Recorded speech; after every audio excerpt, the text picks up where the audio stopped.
ஹல்லேலூயா. இது ஒரு நல்ல நாள். ಇದೊಂದು ಒಳ್ಳೆ ದಿನ. பக்கத்தில் பாஸ் சொல்லுங்க, இது நல்ல நாள். ಪಕ್ಕದಲ್ಲಿರೋರಿಗೆ ಹೇಳ್ರಿ ಇದೊಂದು ಒಳ್ಳೆ ದಿನ. அநேகர் இது துக்க நாளாக பார்க்குறாங்க, ಅನೇಕರು ಇದನ್ನು ದುಃಖ ದಿನವಾಗಿ ನೋಡ್ತಾರೆ. ஆனால் இது ரொம்ப நல்ல நாள். ಆದರೆ ಇದು ಬಹಳ ಒಳ್ಳೆ ದಿನ. இந்த நாள் கிட்டத்தட்ட இயேசு அந்த நாள் சிலுவையில் மறிக்கிறதுக்கு முன்னாடி 4000 ஆண்டுகளாக மனுஷன் வாழ்க்கையில் இருந்த பிரச்சனையை நீக்கின நாள். ಯೇಸು ಸ್ವಾಮಿ ಶಿಲುಬೆಯಲ್ಲಿ ಪ್ರಾಣ ಕೊಡುವ ದಿನದವರೆಗೂ ಸುಮಾರು 4000 ವರ್ಷಗಳಾಗಿ ಮಾನವ ಕುಲದಲ್ಲಿದ್ದಂಥ ಎಲ್ಲಾ ಕಾರ್ಯಗಳನ್ನು ಹೊತ್ತಿ ಮುಗಿಸಿದಂತ ದಿನವಾಗಿದೆ ಈ ದಿನ. ஏதேன் தோட்டத்தில் முதலாக ஒரு மனுஷன் தேவன் உண்டாக்கும் போது அந்த வீழ்ச்சிக்கு அப்புறம் ஏவாள் இடத்துல தேவன் சொன்ன வாக்கு தத்தம் நிறைவேறின நாள் இது. ಏದೆನ್ ತೋಟದಲ್ಲಿ ಆದಾಮನು ಪಾಪ ಮಾಡಿದ ಮೇಲೆ ಹವ್ವಲೊಂದಿಗೆ ಅವಳ ಬಳಿ ಏನು ದೇವರು ಮಾತಾಡ್ದನೋ ಆ ಒಂದು ವಾಗ್ದಾನವನ್ನು ಶಿಲುಬೆಯಲ್ಲಿ ನೆರವೇರಿಸಿದ ದಿನ ಈ ದಿವಸ. அதனால்தான் உன் வித்துக்கும் அவள் வித்துக்கும் பகையை உண்டாக்குவேன்னு சொன்ன அந்த பகையை நிறைவேற்றின நாள் இது. ನಿನ್ನ ಸಂತಾನಕ್ಕೂ ಸ್ತ್ರೀಯ ಸಂತಾನಕ್ಕೂ ಹಗೆತನವಿರುತ್ತದೆ ಎಂಬುದಾಗಿ ಹೇಳಿದ್ನಲ್ಲ, ಹಗೆತನವನ್ನು ನೆರವೇರಿಸಿದ ದಿನ ಈ ದಿವಸ. அந்த நாள் தான் பிதா எதிர்பார்த்து கொண்டிருந்த நாள். ಈ ದಿನವನ್ನೇ ತಂದೆಯಾದ ದೇವರು ನಿರೀಕ್ಷಿಸಿದಂತ ದಿನ. மீண்டும் சிருஷ்டிப்பை நிலை நிற்க செய்த ஒரு நாள். ಮತ್ತೆ ಸೃಷ್ಟಿಯನ್ನು ಮತ್ತೆ ಉತ್ತಮ ಸ್ಥಿತಿಗೆ ತಂದಂತ ದಿನ ಇದು. எத்தனை பேர் நம்புறீங்க அதை? ಎಷ್ಟು ಜನ ಇದನ್ನೆಲ್ಲ ನಂಬ್ತೀರಾ? ஆமென். ಆಮೆನ್. இது ஒரு நல்ல நாள் பாருங்க. ಇದೊಂದು ಒಳ್ಳೆ ದಿನ ನೋಡಿ. இயேசு பாடுபட்டார், கஷ்டப்பட்டார், வேதனைப்பட்டார், அவமானப்பட்டார், துக்கித்தார், நிர்வாணமா தொங்கினார், எல்லாம் செய்தார். ஏன்னா ஒவ்வொரு மனிதனும் நிறைவாய் வாழணுன்றதுக்காக. ಯೇಸು ಶ್ರಮೆಯನ್ನು ಅನುಭವಿಸಿದ, ಬಾಧೆಯನ್ನು ಅನುಭವಿಸಿದ, ಗಾಯ ಹೊಂದಿದ, ಅಲ್ಲಿ ನಮಗೋಸ್ಕರ ಎಲ್ಲಾ ರೀತಿಯಾದ ಸಂಕಷ್ಟಗಳನ್ನು ದಂಡನೆಗಳನ್ನು ಹೊತ್ತುಕೊಂಡ ಕಾರಣ ಏನಪ್ಪಾ ಅಂದ್ರೆ ಪ್ರತಿಯೊಬ್ಬ ಮನುಷ್ಯನು ಸಂಪೂರ್ಣತೆಯಿಂದ ಬದುಕಬೇಕನ್ನೋ ಕಾರಣಕ್ಕಾಗಿ ಯೇಸು இந்த நாள்ல பரிதாபமா பார்க்க கூடாது. ಅದರಿಂದ ಯೇಸು ಸ್ವಾಮಿಯನ್ನು ಈ ದಿನದಲ್ಲಿ ಪರಿತಾಪದೊಂದಿಗೆ ನೋಡಬಾರದು. இல்ல, அவர் செய்து முடித்திருக்கிற அந்த கிரியைகளை எண்ணி நன்றி அறிவோடு சந்தோஷமா பார்க்கணும். ಆತನು ಮಾಡಿ ಮುಗಿಸಿರುವಂತಹ ಬೆಲೆ ಕ್ರಯವನ್ನು ಕೃತಜ್ಞತೆ ಭಾವದೊಂದಿಗೆ ನೋಡಬೇಕಾಗಿದೆ. ஆமென். ಆಮೆನ್.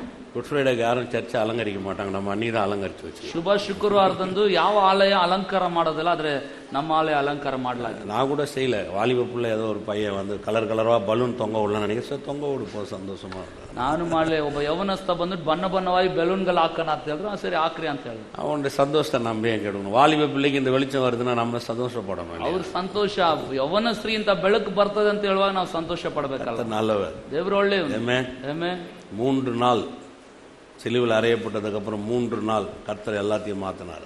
ಶಿಲುಬೆಯಲ್ಲಿ ಆತನ ಪ್ರಾಣ ಕೊಟ್ಟ ಮೇಲೆ 3 ದಿವಸ ಎಲ್ಲವನ್ನು ದೇವರು ಬದಲಾಯಿಸಿದ. உலகமே அப்படியே மாறிடுச்சு பாருங்க. ಲೋಕವು ಎಲ್ಲವೂ ಬದಲಾಗಿಬಿಡ್ತು ನೋಡಿ. தேவன் மனிதனோட மீண்டும் அந்த பிரசனம், அந்த உறவுகளோட தொடர்பு கொள்ள ஆரம்பிச்சு. ದೇವರು ಮನುಷ್ಯನೊಂದಿಗೆ ಮತ್ತೆ ತನ್ನ ಸಾನ್ನಿಧ್ಯದೊಂದಿಗೆ ಮತ್ತೆ ಅದೇ ಒಂದು ಸಂಪರ್ಕವನ್ನು ಬೆಳೆಸಲಿಕ್ಕೆ ಪ್ರಾರಂಭಿಸಿದ. ஆமென். ಆಮೆನ್. எத்தனை பேர் விசுவாசிக்கிறீங்க? ಎಷ್ಟು ಜನ ನಂಬ್ತೀರಾ? அதனால 3 நாள் உங்க பிரச்சனை எல்லாம் தீர்ந்துரும், பயப்படாதீங்க.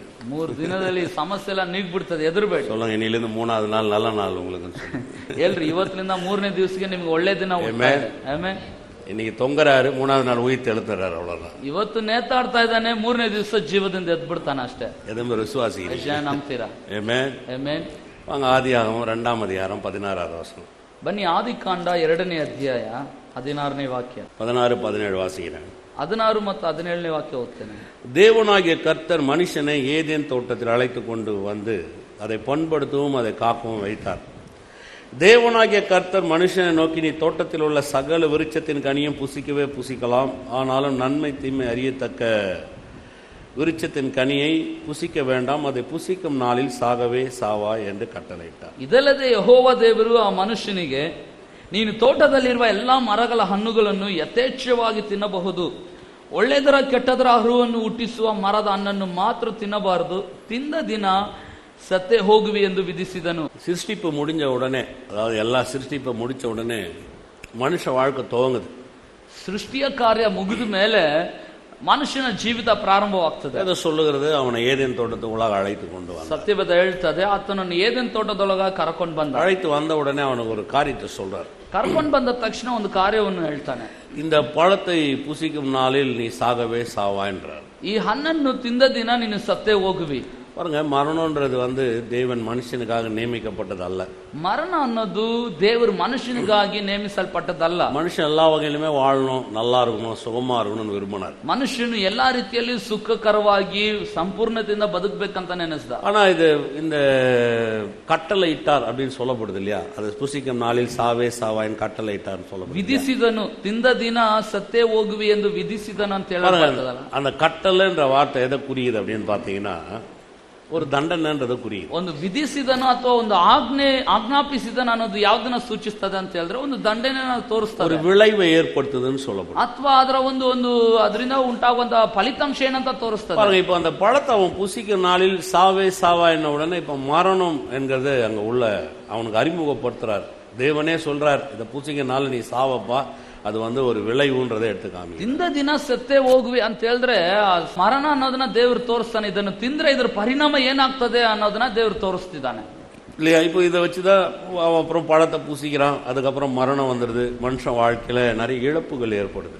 ನೋಡ್ರಿ, ಇದನ್ನ ಇಟ್ಟೆ ಅವನೇನ್ ಮಾಡ್ತಾನೆ, ಹಣ್ಣನ್ನು ತಿಂತಾನೆ, ಅವನ ತಿಂದದ ನಿಮಿತ್ತ ಮರಣ ಎದುರಾಗ್ತದೆ, ಅನೇಕ ಕಳೆದುಕೊಳ್ಳುವಿಕೆ ಇದರಿಂದಾನೇ ಉಂಟಾಗುವುದು. இதுல இருந்து நிறைய கேள்விகள் வந்துடுச்சு மனுஷனுக்கு. பாருங்க, மரணம்ன்றது மனுஷனுக்கு ஒரு பயம் இல்லையா? ನೋಡಿ, ಇದರಿಂದ ಅನೇಕ ಪ್ರಶ್ನೆಗಳು ಮನುಷ್ಯನ ಬಾಳಿನಲ್ಲಿ ಉದ್ಭವ ಆಗ್ಬಿಡ್ತು. ಮರಣ ಅಂತ ಹೇಳಿದ್ರೇನೆ ಒಂದು ಪ್ರಶ್ನೆ ತಾನೆ, எல்லாருக்கும் ஒரு பயம். ಅಥವಾ ಒಂದು ಮರಣ ಅಂತ ಹೇಳಿದ್ರೆ ಒಂದು ಭಯ ತಾನೆ. நீங்களே யாராவது ஒருத்தர் கூட பாருங்க, இறந்துட்டாருன்னு முதல்ல நமக்கு உடனே நம்முடைய ஃபீலிங் மனசெல்லாம் ஒரு மாதிரி இறந்துட்டாரா பிரதர், அப்படி ஆயிடுச்சா பிரதர். ನೋಡ್ರಿ, ಯಾರಾದ್ರೂ ಗತಿಸಿದ್ರ ಅಂತ ಹೇಳಿದ್ರೆ, ಮರಣ ಹೊಂದಿದ್ರ ಅಂತ ಹೇಳಿದ ತಕ್ಷಣ ಆ ವಾರ್ತೆ ನಮ್ ಕಿವಿಗೆ ಬಿದ್ದಿದೆ, ನಮಗೆ ಹೌದಾ ಬ್ರದರ್ ಆ ರೀತಿ ಆಯ್ತಾ ಅಂತ ದುಃಖ ಪಡ್ತೇವೆ. அப்ப மரணம்ன்றது ஒரு பிற்போக்கா மாறிடுச்சு. அது பிற்போக்கானா அது ஒரு தண்டனைன்றதுனால மனிதனுக்கு ஒரு வேதனையா மாறிடுச்சு. ಮರಣ ಅಂತ ಹೇಳಿದ್ರೆ ಒಂದು ಹಿಂಜರಿದ ಪದವಾಗಿರೋದ್ರಿಂದ, ನಕಾರಾತ್ಮಕವಾದ ಒಂದು ಪದ ಆಗಿರೋದ್ರಿಂದ, ಮರಣ ಅಂತ ಹೇಳುವಾಗ ಅದೊಂದು ಭಯ ಹುಟ್ಟಿಸತಕ್ಕದ ಅಂತ ಒಂದು ಪದ ಆಗ್ಬಿಟ್ಟು, இந்த மரணத்தை தான் தேவன் ஜெயிக்கணும். ಮರಣವನ್ನೇ ದೇವರು ಜಯಿಸಬೇಕು. ஏன்னா பாவத்தின் விளைவு அவர் தான் சொன்னார், அதுக்கு தண்டனை என்னன்னு அவர் தான் சொன்னார். ಯಾಕಂದ್ರೆ ಪಾಪದಿಂದ ಉಂಟಾಗುವ ಪರಿಣಾಮ ಅಥವಾ ದಂಡನೆ ಏನೆಂಬುದಾಗಿ ಆತನೇ ಹೇಳಿರು. இப்ப அந்த விளைவுக்கு மனிதனுக்கு அந்த விளைவுல இருந்து மனுஷனை வெளியில கொண்டு வரணும். ಆ ಪಾಪದ ಪರಿಣಾಮ ಬೀರುವಿಕೆಯಿಂದ ಮನುಷ್ಯನ ಹೊರಗೆ ತರಬೇಕು. ஒரு வழி வேணும் இல்லையா? ಇದಕ್ಕೊಂದು ಮಾರ್ಗ ಬೇಕು ತಾನೆ. இந்த வழியை எப்படி உண்டு பண்றாருன்றதுதான் வேதம் சொல்லுது. ಈ ಮಾರ್ಗವನ್ನು ಆತನು ಹೇಗೆ ಉಂಟು ಮಾಡ್ತಾನೆ ಅನ್ನೋದೇ ಇಲ್ಲಿ ಹೇಳ್ಕೊಡ್ತಾನೆ. அதனாலதான் இந்த சாவே சாவா என்றதை இப்ப அவரு கையில் எடுக்கணும், இல்லைன்னா அதுல மாற்றத்தை யாராலும் ஏற்படுத்தி தர முடியாது. ಸತ್ತೇ ಹೋಗುವಿ ಅನ್ನೋದನ್ನ ದೇವ್ರು ತನ್ನ ಕರದಲ್ಲಿ ತೆಗೆದುಕೋಬೇಕು, ಇಲ್ಲದೆ ಹೋದ್ರೆ ಯಾರು ಅದಕ್ಕೆ ಒಂದು ಪರಿಹಾರ ಕೊಡ್ಲಿಕ್ಕೆ ಆಗಲ್ಲ. அவர் தான் சிருஷ்டிகர், அவர் தான் அல்பா, அவர் தான் ஒமேகா, அவர் தான் ரட்சகர், அவர் தான் விமோச்சகர். அவரை விட்டா வேற வழியே இல்ல. ಕಾರಣ ಆತನೇ ಸೃಷ್ಟಿಕರ್ತನು, ಆತನೇ ಅಲ್ಫಾ, ಆತನೇ ಒಮೇಗಾ, ಆತನು ಹೊರತುಪಡಿಸಿ ವಿಮೋಚಕನು ಇಲ್ಲವೇ ಇಲ್ಲ. இப்ப அதுல ஒரு பெரிய மாற்றத்தை ஏற்படுத்தி தந்தே ஆகணும் தேவன். ಇವಾಗ ಇದರಲ್ಲಿ ಒಂದು ದೊಡ್ಡ ಪರಿವರ್ತನೆ, ಒಂದು ಮಾರ್ಪಡುವಿಕೆಯನ್ನು ಏರ್ಪಡಿಸಬೇಕು. அதனாலதான் பாருங்க, வேதம் சொல்லுகிறது, இயேசு கிறிஸ்து இந்த பூமியில மனுஷனா பிறந்தாருன்ற இல்லைங்களா? அந்த பிறப்பினுடைய நோக்கமே என்னன்னா மரணத்துக்காக தான். ಸತ್ಯವೇದ ಹೇಳ್ತದೆ, ಯೇಸು ಕ್ರಿಸ್ತನ ಭೂಮಿಯಲ್ಲಿ ಜನಿಸಿದ ಅಂತ. ಯಾಕೆ ಆತನು ಜನಿಸಿದ ಅಂತ ಹೇಳಿದ್ರೆ, ಜನಿಸುವಂತ ಉದ್ದೇಶನೇ ಆತನ ಮರಣವನ್ನು ಹೊಂದಬೇಕಂತ. ஏன்னா அவர் இந்த பூமியில மனுஷனாய் மரியாள் மூலமா பிறந்தார், ஆனா மரணத்தின் மூலமா தான் நமக்குள்ள அவர் வந்தார். ಇವಾಗ ಆತನು ಮನುಷ್ಯನಾಗಿ ಮರಿಯಾಳ ಮುಖಾಂತರನೇ ಭೂಮಿಗೆ ಬಂದ, ಆದ್ರೆ ಮರಣದ ಮುಖಾಂತರನೇ ಆತ ನಮ್ಮೊಳಗಾಗಿ ಬಂದ. அவர் மரணத்துல போலன்னு சொன்னா நமக்குள்ள வந்திருக்க முடியாது, நமக்கு ரட்சகர் அவரால் மாறி இருக்க முடியாது. அவர் மரணத்துக்குள்ளாக தான் நீங்களும் நானும் இன்னைக்கு ஜீவனை அடைந்திருக்கிறோம். ನೋಡ್ರಿ, ಇವಾಗ ಆತನ ಮರಣದೊಳಗೆ ಪ್ರವೇಶ ಮಾಡದೆ ಹೋಗಿದ್ರೆ ಇವತ್ತು ನೀವು ನಾನು ಜೀವ ಹೊಂದಿರ್ಲಿಕ್ಕೆ ಸಾಧ್ಯವಿಲ್ಲ, ನೀವು ನಾನು ಬದುಕಿರ್ಲಿಕ್ಕೆ ಸಾಧ್ಯವಿರ್ತಿದ್ದಿಲ್ಲ. ಆತನ ಮರಣದೊಳಗೆ ಓದಿದ್ರಿಂದಲೇ ನಾವು ಜೀವವನ್ನು ಹೊಂದಿಕೊಂಡಿದ್ದೇವೆ. அவர் 33 வருஷம் இந்த பூமியில இருந்தார். ಆತನು 33.5 ವರ್ಷ ಭೂಮಿಯಲ್ಲಿ ಇದ್ದ. ஆனா ஒரு சின்ன இடத்துல தான் இருந்தார். ಅವನು ಚಿಕ್ಕ ಸ್ಥಳದಲ್ಲೇ ಇದ್ದ. அந்த எருசலேம்ல தான் இருந்தார். ಆ ಯೆರೂಸಲೇಮ್ ಅನ್ನೋ ಪ್ರಾಂತದಲ್ಲೇ ಇದ್ದ. அந்த அது சுத்தி இருக்கிற பகுதியில தான் இருந்தார். ಆ ಸುತ್ತಮುತ್ತಲು ಇರುವಂತಹ ಪ್ರಾಂತ. ஆனா அவர் மரிச்சு உயிர் தெழுந்த உடனே, ಆದ್ರೆ ಆತನು ಮರಣವನ್ನು ಹೊಂದಿ ಜೀವದಿಂದ ಎದ್ದ ಮೇಲೆ உலகம் முழுவதும் அவர் தேவன் ஆயிட்டாரு. ಲೋಕಾದ್ಯಂತ ಆತನು ದೇವರಾಗ್ಬಿಟ್ಟ. ஏன்னா உலகத்தில் இருக்கிற எல்லா மனுஷனுக்கும் ஒரு மீட்பு உண்டு பண்றதுக்காக அந்த இடத்துல பிறந்தார். இப்ப மரித்த உடனே அந்த மரணத்தின் மூலமாக உலக ரட்சகர் இந்த உலகத்தில் இருக்கிற எல்லா மனுஷன் மேலேயும் ஒரு அதிகாரத்தை, ஒரு வல்லமையை அவர் சுதந்திரம். ಇವಾಗ ಮನುಷ್ಯನಾಗಿ ಒಂದು ಚಿಕ್ಕ ಸ್ಥಳದಲ್ಲಿ ಆತನು ಹುಟ್ಟಿ ಬೆಳೆದ್ರು ಸಹ ಮರಣದ ಮುಖಾಂತರ ಲೋಕಾದ್ಯಂತ ಎಲ್ಲಾ ಜನರಿಗೂ ವಿಮೋಚನೆಯನ್ನು, ಅಧಿಕಾರವನ್ನು, ರಕ್ಷಣೆಯನ್ನು ನೀಡುವಂತ ದೇವರಾದ. வசனதெல்லாம் கொண்டு போய் உங்களுக்கு காட்டுறேன். ಕೆಲವೊಂದೆಲ್ಲ ತೆಗೆದುಕೊಂಡು ಹೋಗಿ ತೋರಿಸ್ತೇನೆ. வாசிக்கலாம் வாங்க. ಓದೋಣ. ரோமர் 6 அதிகாரத்துக்கு. ರೋಮಾಪುರದವರಿಗೆ 6ನೇ ಅಧ್ಯಾಯ 2 வாசிக்கிறேன். 2ನೇ ವಾಕ್ಯದಿಂದ ಓದ್ತೇನೆ. பாவத்துக்கு மரித்த நாம் இனி அதில் எப்படி பிழைப்போம்? ಪಾಪದ ಪಾಲಿಗೆ ಸತ್ತವರಾದ ನಾವು ಇನ್ನು ಅದರಲ್ಲೇ ಬದುಕುವುದು ಹೇಗೆ? நம்ம ரட்சிப்பை பத்தி பேசுறாரு, நம்மளை பத்தி பேசுறாரு. ರಕ್ಷಣೆ ಕುರಿತಾಗಿ ನಿಮ್ಮನ್ನ ಕುರಿತಾಗಿ ಮಾತಾಡ್ತಾರೆ. 3வது வசனம், 3ನೇ ವಾಕ್ಯ. கிறிஸ்து இயேசுக்குள்ளாக ஞானஸ்தானம் பெற்ற நாம் அனைவரும் அவருடைய மரணத்துக்குள்ளாக ஞானஸ்தானம் பெற்றதை அறியாமல் இருக்கிறீர்களா? ಕ್ರಿಸ್ತ ಯೇಸುವಿನಲ್ಲಿ ಸೇರುವುದಕ್ಕೆ ದೀಕ್ಷಾಸ್ನಾನ ಮಾಡಿಸಿಕೊಂಡವರಾದ ನಾವೆಲ್ಲರೂ ಆತನ ಮರಣದಲ್ಲಿ ಪಾಲುಗಾರರಾಗುವುದಕ್ಕೆ ದೀಕ್ಷಾಸ್ನಾನ ಮಾಡಿಸಿಕೊಂಡೆವೆಂದು ನಿಮಗೆ ತಿಳಿಯದು. எதுல ஞானஸ்தானம் எடுத்துக்கிறோம்? ಯಾವ್ದ್ರಲ್ಲಿ ದೀಕ್ಷಾಸ್ನಾನ ಮಾಡ್ಕೊಂಡ್ವಿ?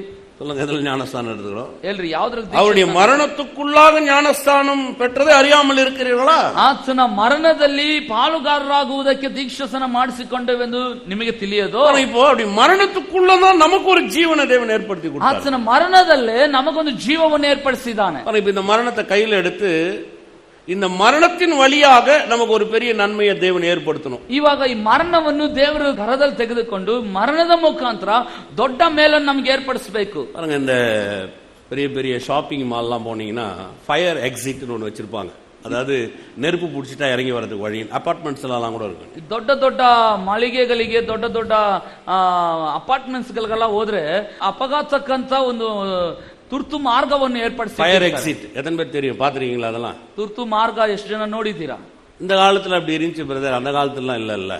ಈ ಕಾಲದಲ್ಲಿ ಆ ರೀತಿ ಇದೆ ಬ್ರದರ್, ಆದ್ರೆ ಆ ಕಾಲದಲ್ಲೆಲ್ಲ அந்த காலத்துல கூட பாத்தீங்கன்னா இந்த வீடு கட்டும் போது பின் வாசல் முன் வாசல் 2 வச்சுதான் வீட்டை கட்டுவாங்க. ಆ ಕಾಲದಲ್ಲಿ ಮನೆ ಕಟ್ಟುವಾಗ ಹಿಂದಿನ ಬಾಗಿಲು ಮುಂದಿನ ಬಾಗಿಲು ಅಂತ 2 இன்னைக்கு கிராமங்களுக்கு போனீங்கன்னா பின் வாசல் முன் வாசல் 2 இருக்கும். ಇವತ್ತು ಸಹ ಗ್ರಾಮಗಳಿಗೆ ಹೋದ್ರೆ ಹಿಂದಿನ ಬಾಗಿಲು ಮುಂದಿನ ಬಾಗಿಲು ಅಂತ 2 ಇರ್ತದೆ. பேர் பாத்துருக்கீங்க? அதெல்லாம் ನೋಡಿದ್ದೀರಾ? ಅದೆಲ್ಲ பார்த்ததே இல்லையா? கிராமத்துக்கே போனது இல்லையா? ಹಳ್ಳಿ ಕಡೆಗೆ ಹೋಗಿಲ್ವಾ? யோசிச்சு பாருங்க. அப்ப முந்தின வாசலுக்கு பிந்தின வாசலுக்கு என்ன பயன்? ಹಿಂದಿನ ಬಾಗಿಲ್ಗೂ ಮುಂದೆ ಇರುವ ಬಾಗಿಲ್ಗೆ ಏನ್ ವ್ಯತ್ಯಾಸ? அதாவது முன்ன வாசல்ன்றது எல்லாரும் சகஜமா பயன்படுத்துற வாசல். ಮುಂದೆ ಇರುವಂತ ಬಾಗಿಲ್ನ ಸಹಜವಾಗಿ ಎಲ್ಲರೂ ಉಪಯೋಗ ಮಾಡುವಂತ. பின்ன வாசல்ன்றது என்னன்னா, ஏதாவது எமர்ஜென்சினா போவாங்க வருவாங்க. சில நேரத்தில் அது பிந்தின வாசல் சகஜமா பயன்படுத்துறதுல ஏதாவது கொஞ்சம் அவசியம்னா பயன்படுத்துவாங்க. ಹಿಂದಿನ ಬಾಗಿಲು ಅನ್ನೋದು ತುರ್ತು ಕಾರ್ಯಗಳಿಗಾಗಿ ಉಪಯೋಗಿಸ್ತಾರೆ, ಅಥವಾ ಏನಾದ್ರೂ ಅವಶ್ಯಕತೆಗಳಿದ್ದಾಗ ಮಾತ್ರನೇ ಆ ಹಿಂದಿನ ಬಾಗಿಲು ಉಪಯೋಗ ಮಾಡೋದು. நான் சின்ன பையனா இருக்கும் போது முடி வெட்டின்னு வந்தா கூட முன் வாசல வரக்கூடாது, பின் வாசல குளிச்சுட்டு தான் உள்ள வரணும். ನಾನ್ ಚಿಕ್ಕ ಹುಡುಗನಾಗಿದ್ದಾಗ ಕೂದಲು ಏನಾದ್ರು ಕತ್ತರಿಸ್ಕೊಂಡು ಬಂದ್ರೆ ಮುಂದಿನ ಬಾಗಿಲಿಂದ ಬರಬಾರ್ದು, ಹಿಂದಿನ ಬಾಗಿಲಿಂದಾನೇ ಸ್ನಾನ ಮಾಡ್ಕೊಂಡು. வீட்டுக்கு போயிட்டு வந்தோம்னா கூட முன் வாசல் வழியா வரக்கூடாது, பின் வாசலுக்கு போய் குளிச்சுட்டு உள்ள வரணும். ಏನಾದ್ರೂ ಮರಣದ ಮನೆಗೆ ಹೋಗ್ಬಿಟ್ಟು ಬಂದ್ರು ಮುಂದಿನ ಬಾಗಿಲಿಂದ ಬರಬಾರ್ದು, ಹಿಂದೆ ಇರುವ ಬಾಗಿಲು ಮುಖಾಂತರನೇ ಬರಬೇಕು. இது வழக்கமா வச்சிருந்தாங்க. ಇದು ಸಹಜವಾಗಿ ಏರ್ಪಡಿಸಿಟ್ಟಿದ್ರು. இந்த பிறப்பு இறப்புன்றது என்னன்னா, பிறப்புன்றது ஒரு முன்வாசல், இறப்புன்றது பின்வாசல். ಜನನ ಮರಣ ಅನ್ನೋದು ಏನಂದ್ರೆ, ಜನನ ಅಂದ್ರೆ ಮುಂದಿನ ಬಾಗಿಲು, ಮರಣ ಅಂತ ಹೇಳಿದ್ರೆ ಹಿಂದಿನ ಬಾಗಿಲು. இது ஒரு ஃபயர் எக்ஸிட் மாதிரி. இது ತುರ್ತು ಮಾರ್ಗ ಇದ್ದಾಗೆ. இது இப்போ ஒரு பில்டிங் கட்டும் போது ஒரு ஃபயர் எக்ஸிட் வைக்கிறதுக்கு எதுக்காக அப்படின்னா, நெருப்பு ஆயிரமேன்றதுக்காக வைக்கிறது கிடையாது. ಒಂದು ಕಟ್ಟಡ ಕಟ್ಟುವಾಗ ಬೆಂಕಿ ಒಂದು ಅನಾಹುತಕ್ಕಾಗಿ ಒಂದು ಮಾರ್ಗ ಏರ್ಪಡಿಸ್ತಾರ ಅಂತ ಹೇಳಿದ್ರೆ, ಬೆಂಕಿ ಅನಾಹುತ ಆಗ್ತದೆ ಅಂತ ಏರ್ಪಡಿಸಲ್ಲ. யாராவது நீங்களே யோசிச்சு பாருங்க, எரிஞ்சு போச்சுன்னா என்ன பிரதர் பண்றதுன்னு வைக்கிறதுல, எரிஞ்சிச்சுன்னா எப்படி நம்ம தப்பிச்சுக்கலாம் அப்படின்றதுதான் வைக்கிறது. ಬೆಂಕಿ ಏನಾದ್ರೂ ಹತ್ಕೋಬಿಟ್ರೆ ಅಂತ ಆ ರೀತಿ ಆಗಲ್ಲ, ಒಂದು ವೇಳೆ ಆ ರೀತಿ ಅನಾಹುತ ನಡೆದ್ರೆ ಅದನ್ನು ಉಪಯೋಗ ಮಾಡಬಹುದು ಅಂತ ಏರ್ಪಡಿಸಿರೋ. நீங்க பாத்தீங்கன்னா திடீர்னு பில்டிங்ல ஃபயர் ஆயிடுச்சு, எல்லாருமே அந்த வழியா தான் வரணும். லிஃப்ட்ல ஆஃப் ஆயிடும், கரண்ட் எல்லாம் ஆஃப் ஆயிடும், அந்த ஃபயர் எக்ஸிட்ல தான் எல்லாரும் ஓடி வரணும். ತಕ್ಷಣ ಬೆಂಕಿ ಏನಾದ್ರೂ ಹತ್ಕೋಬಿಟ್ರೆ ಲಿಫ್ಟ್ ಮತ್ತೆ ಎಲ್ಲವೂ ಬೆಂಕಿಯಲ್ಲಿ ಸುಡುತ್ತಿರುವಾಗ ಈ ಒಂದೇ ಒಂದು ಮಾರ್ಗದ ಮುಖಾಂತರ ಎಲ್ಲರೂ ಹೊರಗಡೆ ಬರಬೇಕು. ஒரு வழி விட்டா வேற வழி இருக்காது, பில்டிங்ல இருக்காது. ಈ ಒಂದು ಮಾರ್ಗವನ್ನು ಹೊರತುಪಡಿಸಿ ಇಡೀ ಕಟ್ಟಡದಲ್ಲಿ ಬೇರೆ ಮಾರ್ಗನೇ ಇರಲ್ಲ. மனுஷன் பாவம் பண்ணவனே எல்லாருக்கும் ஒரே எக்ஸிட் மரணம், அவ்வளவுதான். எல்லாரும் ಅದೆಲ್ಲ வரணும். ಮನುಷ್ಯನ್ ಪಾಪ ಮಾಡಿದ್ಮೇಲೆ ಎಲ್ಲರೂ ಒಂದೇ ಮಾರ್ಗ ಏನಂತ ಹೇಳಿದ್ರೆ ಮರಣ ಅನ್ನೋ ಒಂದೇ ಮಾರ್ಗದಲ್ಲಿ ಬರಬೇಕಾಗಿ. மரணம்ன்றதுனால எல்லாரும் செத்து போயிடலாங்க. ಮರಣ ಅಂತ ಹೇಳಿದ್ರೆ ಎಲ್ಲರೂ ಸತ್ತು ಹೋಗ್ತಿದ್ರು. ஆவி உடம்புல இருந்து போயிடுது, சரீரத்தை கொண்டு போய் மண்ணில போட வேண்டியது. ಅವನ ಆತ್ಮ ಶರೀರದ ಹೊರಗೆ ಬರ್ತದೆ, ಅವನ ಶರೀರನ ತೆಗೆದುಕೊಂಡು ಮಣ್ಣಲ್ಲಿ ಊತಿಡುತ್ತೆ. ஆனா இந்த உலகத்துல எந்த ஒரு மனுஷனுக்கும், அதாவது அவன் எந்த ஜாதி, எந்த இனம், எந்த குலம், எந்த கோத்திரம், எதுல சேர்ந்தனா இருந்தாலும் மறிக்க வேண்டியதாயிடுச்சு. ಆದ್ರಿಂದಲೇ ಮನುಷ್ಯನ ಆದ್ಮೇಲೆ ಅವನು ಯಾವುದೇ ಕುಲ, ಭಾಷೆ, ಜಾತಿ, ವರ್ಗಕ್ಕೆ ಸೇರಿದ್ರು ಸಹ ಅವನು ಪ್ರಾಣ ಬಿಟ್ಟ ಮೇಲೆ ಅವನು ಮನೆಗೆ ಹೋಗ್ಲೇಬೇಕು. இப்ப பாவம் பண்ணதுனால இந்த மரணம் என்ன பண்ணுது, அவனை ஒரு எக்ஸிட் ஆகிடுது, வெளியில கொண்டு போயிடுது. ಇವಾಗ ಅವನು ಪಾಪ ಮಾಡಿದ್ಮೇಲೆ ಅವನ್ನ ಏನ್ ಮಾಡ್ತು, ಒಂದು ಎಕ್ಸಿಟ್ ಅಂತ ಹೇಳಿದ್ರೆ ಒಂದು ಮಾರ್ಗದ ಮುಖಾಂತರ ಹೋಗ್ಬೇಕಾದಂತ ನಿರ್ಣಯ. ಅದು முடிவಲ್ಲ. ಅಂತ್ಯವಲ್ಲ. உட்கார்ந்து சொல்ற நீங்க செத்துட்ட உடனே வாழ்க்கை முடிஞ்சிச்சுன்னு நினைக்காதீங்க. ಇಲ್ಲಿ ಕುಳಿತಿರೋರಿಗೆಲ್ಲ ಚೆನ್ನಾಗಿ ಹೇಳ್ತಾನೆ, ನೀವು ಒಂದ್ ವೇಳೆ ಗತಿಸಿದ ಮೇಲೆ ನಿಮ್ ಜೀವನ ಮುಗ್ದೋಯ್ತು ಅಂತ ಇಟ್ಕೋಬೇಡಿ. நம்ம நினைக்கிற செத்துட்ட அப்புறம் முடிஞ்சிச்சு பிரதர் நினைக்கிறோம் இல்லையா? ಏನ್ ನೆನೆಸ್ತಾರೆ, ಸತ್ತೋದ್ಮೇಲೆ ಎಲ್ಲ ಮುಗಿತು ಬ್ರದರ್. இல்ல, பின்வாசல் வழியா வேற இடத்துக்கு போறீங்க. ಇಲ್ಲ ರೀ, ಹಿಂದಿನ ಬಾಗಿಲು ಮುಖಾಂತರ ಇನ್ನೊಂದು ಹಾದಿಯಲ್ಲಿ ಹೋಗ್ತಿದೀವಿ. அந்த பின்வாசல் வழியா நம்ம போறோம் பாருங்க, அந்த மரணம்ன்றது நம்மள பின்னாடி கொண்டு போயிடுது இல்லையா? அந்த உயிர் போனதுக்கு அப்புறம் நம்ம எங்க போறோம்ன்றதுலதான் இந்த மரணம் அடங்கிருக்குது, குமாரனுடைய மரணம் அடங்கிருக்குது. ನೋಡ್ರಿ, அது எப்படின்னு காமிக்கிறோம். ಹಿಂದಿನ ಬಾಗಿಲು ಎಂಬುದಾಗಿ ಹೋಗುವಾಗ ಈ ಮರಣದ ಮುಖಾಂತರ ನಾವು ಹಾದು ಹೋದ್ಮೇಲೆ ಎಲ್ಲಿಗೆ ನಾವು ಹೋಗ್ತಿದ್ದೇವೆ ಅನ್ನೋದ್ರಲ್ಲೇ கிறிஸ்தன மரண அடக்கவாಗಿದೆ. அதனால பாருங்க, மரணம்ன்றது யாரையும் விட்டு வைக்கிறது கிடையாது. ஆದ್ರಿಂದ மரண ಅನ್ನೋದು ಯಾರನ್ನು ಬಿಟ್ಟು ಬಿಡಲ್ಲ. அவன் படிச்சிருக்கலாம், படிக்காதவனா இருக்கலாம், ಅವನು ಓದಿದವನಾಗಿರಬಹುದು, ಓದದೇ ಇರಬಹುದು, அவன் வெள்ளக்காரனா இருக்கலாம், அவன் இந்தியனா இருக்கலாம், ಅವನು ಬಿಳಿ ಮನುಷ್ಯನಾಗಿರಬಹುದು, ಭಾರತ ದೇಶದವನಾಗಿರಬಹುದು, அவன் எந்த பாஷைக்காரனா இருக்கலாம், ಅವನು ಯಾವುದೇ ಭಾಷೆದವನಾಗಿರಬಹುದು, எல்லாருக்கும் மரணம் வந்துருதாங்க. ಎಲ್ಲರಿಗೂ ಮರಣ ಅನ್ನೋದು ಸಂಭವಿಸ್ತದೆ. சொல்றது புரியுதா உங்களுக்கு? ಅರ್ಥವಾಗ್ತಿದ್ಯಾ? இப்போ தேவன் என்ன பண்றாரு, இந்த மரணத்தை ஒரு ஃபயர் எக்ஸிட் மாதிரி வச்சு காப்பாத்துறாரு. ದೇವರು ಏನ್ ಮಾಡ್ತಾನೆ, ಈ ಮರಣವನ್ನು ಒಂದು ತುರ್ತು ಮಾರ್ಗವಾಗಿಟ್ಟು ಕಾಪಾಡ್ತಾನೆ. கர்த்தர் மாதிரி நல்லவங்களை நீ யாரும் பார்க்கவே முடியாது. ದೇವರಂತೆ ಒಳ್ಳೆಯವನ ಯಾರು ನೋಡ್ಲಿಕ್ಕೆ இதுல வழியே இல்ல அப்படின்னு நினைக்கிறோம். ಇಲ್ಲಿ ಇನ್ನು ಮಾರ್ಗನೇ ಇಲ್ಲ ಅಂತ ಆனா இந்த வழியில தான் தேவன் ஒரு பெரிய வழியை ஏற்படுத்தி காமிக்கிறார். ಆದ್ರೆ ದೇವರು ಇದರಲ್ಲೇ ಒಂದು ದೊಡ್ಡ ಮಾರ್ಗ ನಮಗ ಏರ್ಪಡಿಸಿದ. பிசாசு என்ன நினைச்சிட்டா, ಸೈತಾನ್ ಏನ್ ನೆನೆಸ್ಬಿಟ್ಟ, இந்த வழியில யாரையும் காப்பாற்றவே முடியாதுன்னு நினைச்சான். ಈ ಮಾರ್ಗದ ಮುಖಾಂತರ ಇನ್ನು ಯಾರನ್ನು ರಕ್ಷಿಸಲಿಕ್ಕೆ ಆಗಲ್ಲ. ஆனா தேவன் அந்த வழியிலேயே தன் சொந்த குமாரனை அனுப்பிச்சு வச்சார். ಆದ್ರೆ ದೇವರು ತನ್ನ ಆ ಮಾರ್ಗದಲ್ಲೇ ತನ್ನ ಸ್ವಂತ ಮಗನನ್ನೇ ಕಳಿಸಿಕೊಟ್ಟ. அப்ப ஏன் தேவன் இதை பயன்படுத்துறாரு? ಯಾಕೆ ದೇವರು ಇದನ್ನು ಉಪಯೋಗಿಸ್ತಾನೆ? பாருங்க, இப்ப தேவன் என்ன செய்யறாரு, ದೇವರು ಏನ್ ಮಾಡ್ತಾನೆ, இந்த மரணத்தின் வழியாக வந்துதான் உங்களை என்னையும் காப்பாத்தினார். ಮರಣದ ಮುಖಾಂತರನೇ ಬಂದು ನಿಮ್ಮನ್ನು ನಮ್ಮನ್ನು ಕಾಪಾಡಿದ. உதாரணத்துக்கு சொல்ல பாருங்களேன், ಉದಾಹರಣೆಗೆ ಹೇಳ್ತೇನೆ, இப்போ ஒரு பில்டிங் ஃபயர் ஆயிடுது, ಒಂದು ಕಟ್ಟಡ ಬೆಂಕಿಗೆ ಅನಾಹುತ, உடனே ஃபயர் ஸ்டேஷன் ஃபோன் பண்றோம். ತಕ್ಷಣ ಈ ಫೈರ್ ಸ್ಟೇಷನ್ ಫೋನ್, எல்லாம் அந்த ஃபயர் ஸ்டேஷன்ல இருந்து எல்லாம் வராங்க. ಬೆಂಕಿ ನಂದಿಸೋರ ವತಿಯಿಂದ ಸಿಬ್ಬಂದಿಗಳು எப்படி ಬರ್ತಾರೆ. காப்பாத்த வருவாங்க நீங்க? ಹೇಗ್ ಕಾಪಾಡ್ಲಿಕ್ಕೆ ಬರ್ತಾರೆ? எப்படி காப்பாத்துவோம்? ಹೇಳ್ರಿ, ಹೇಗ್ ಕಾಪಾಡ್ಲಿಕ್ಕೆ ಬರ್ತಾರೆ?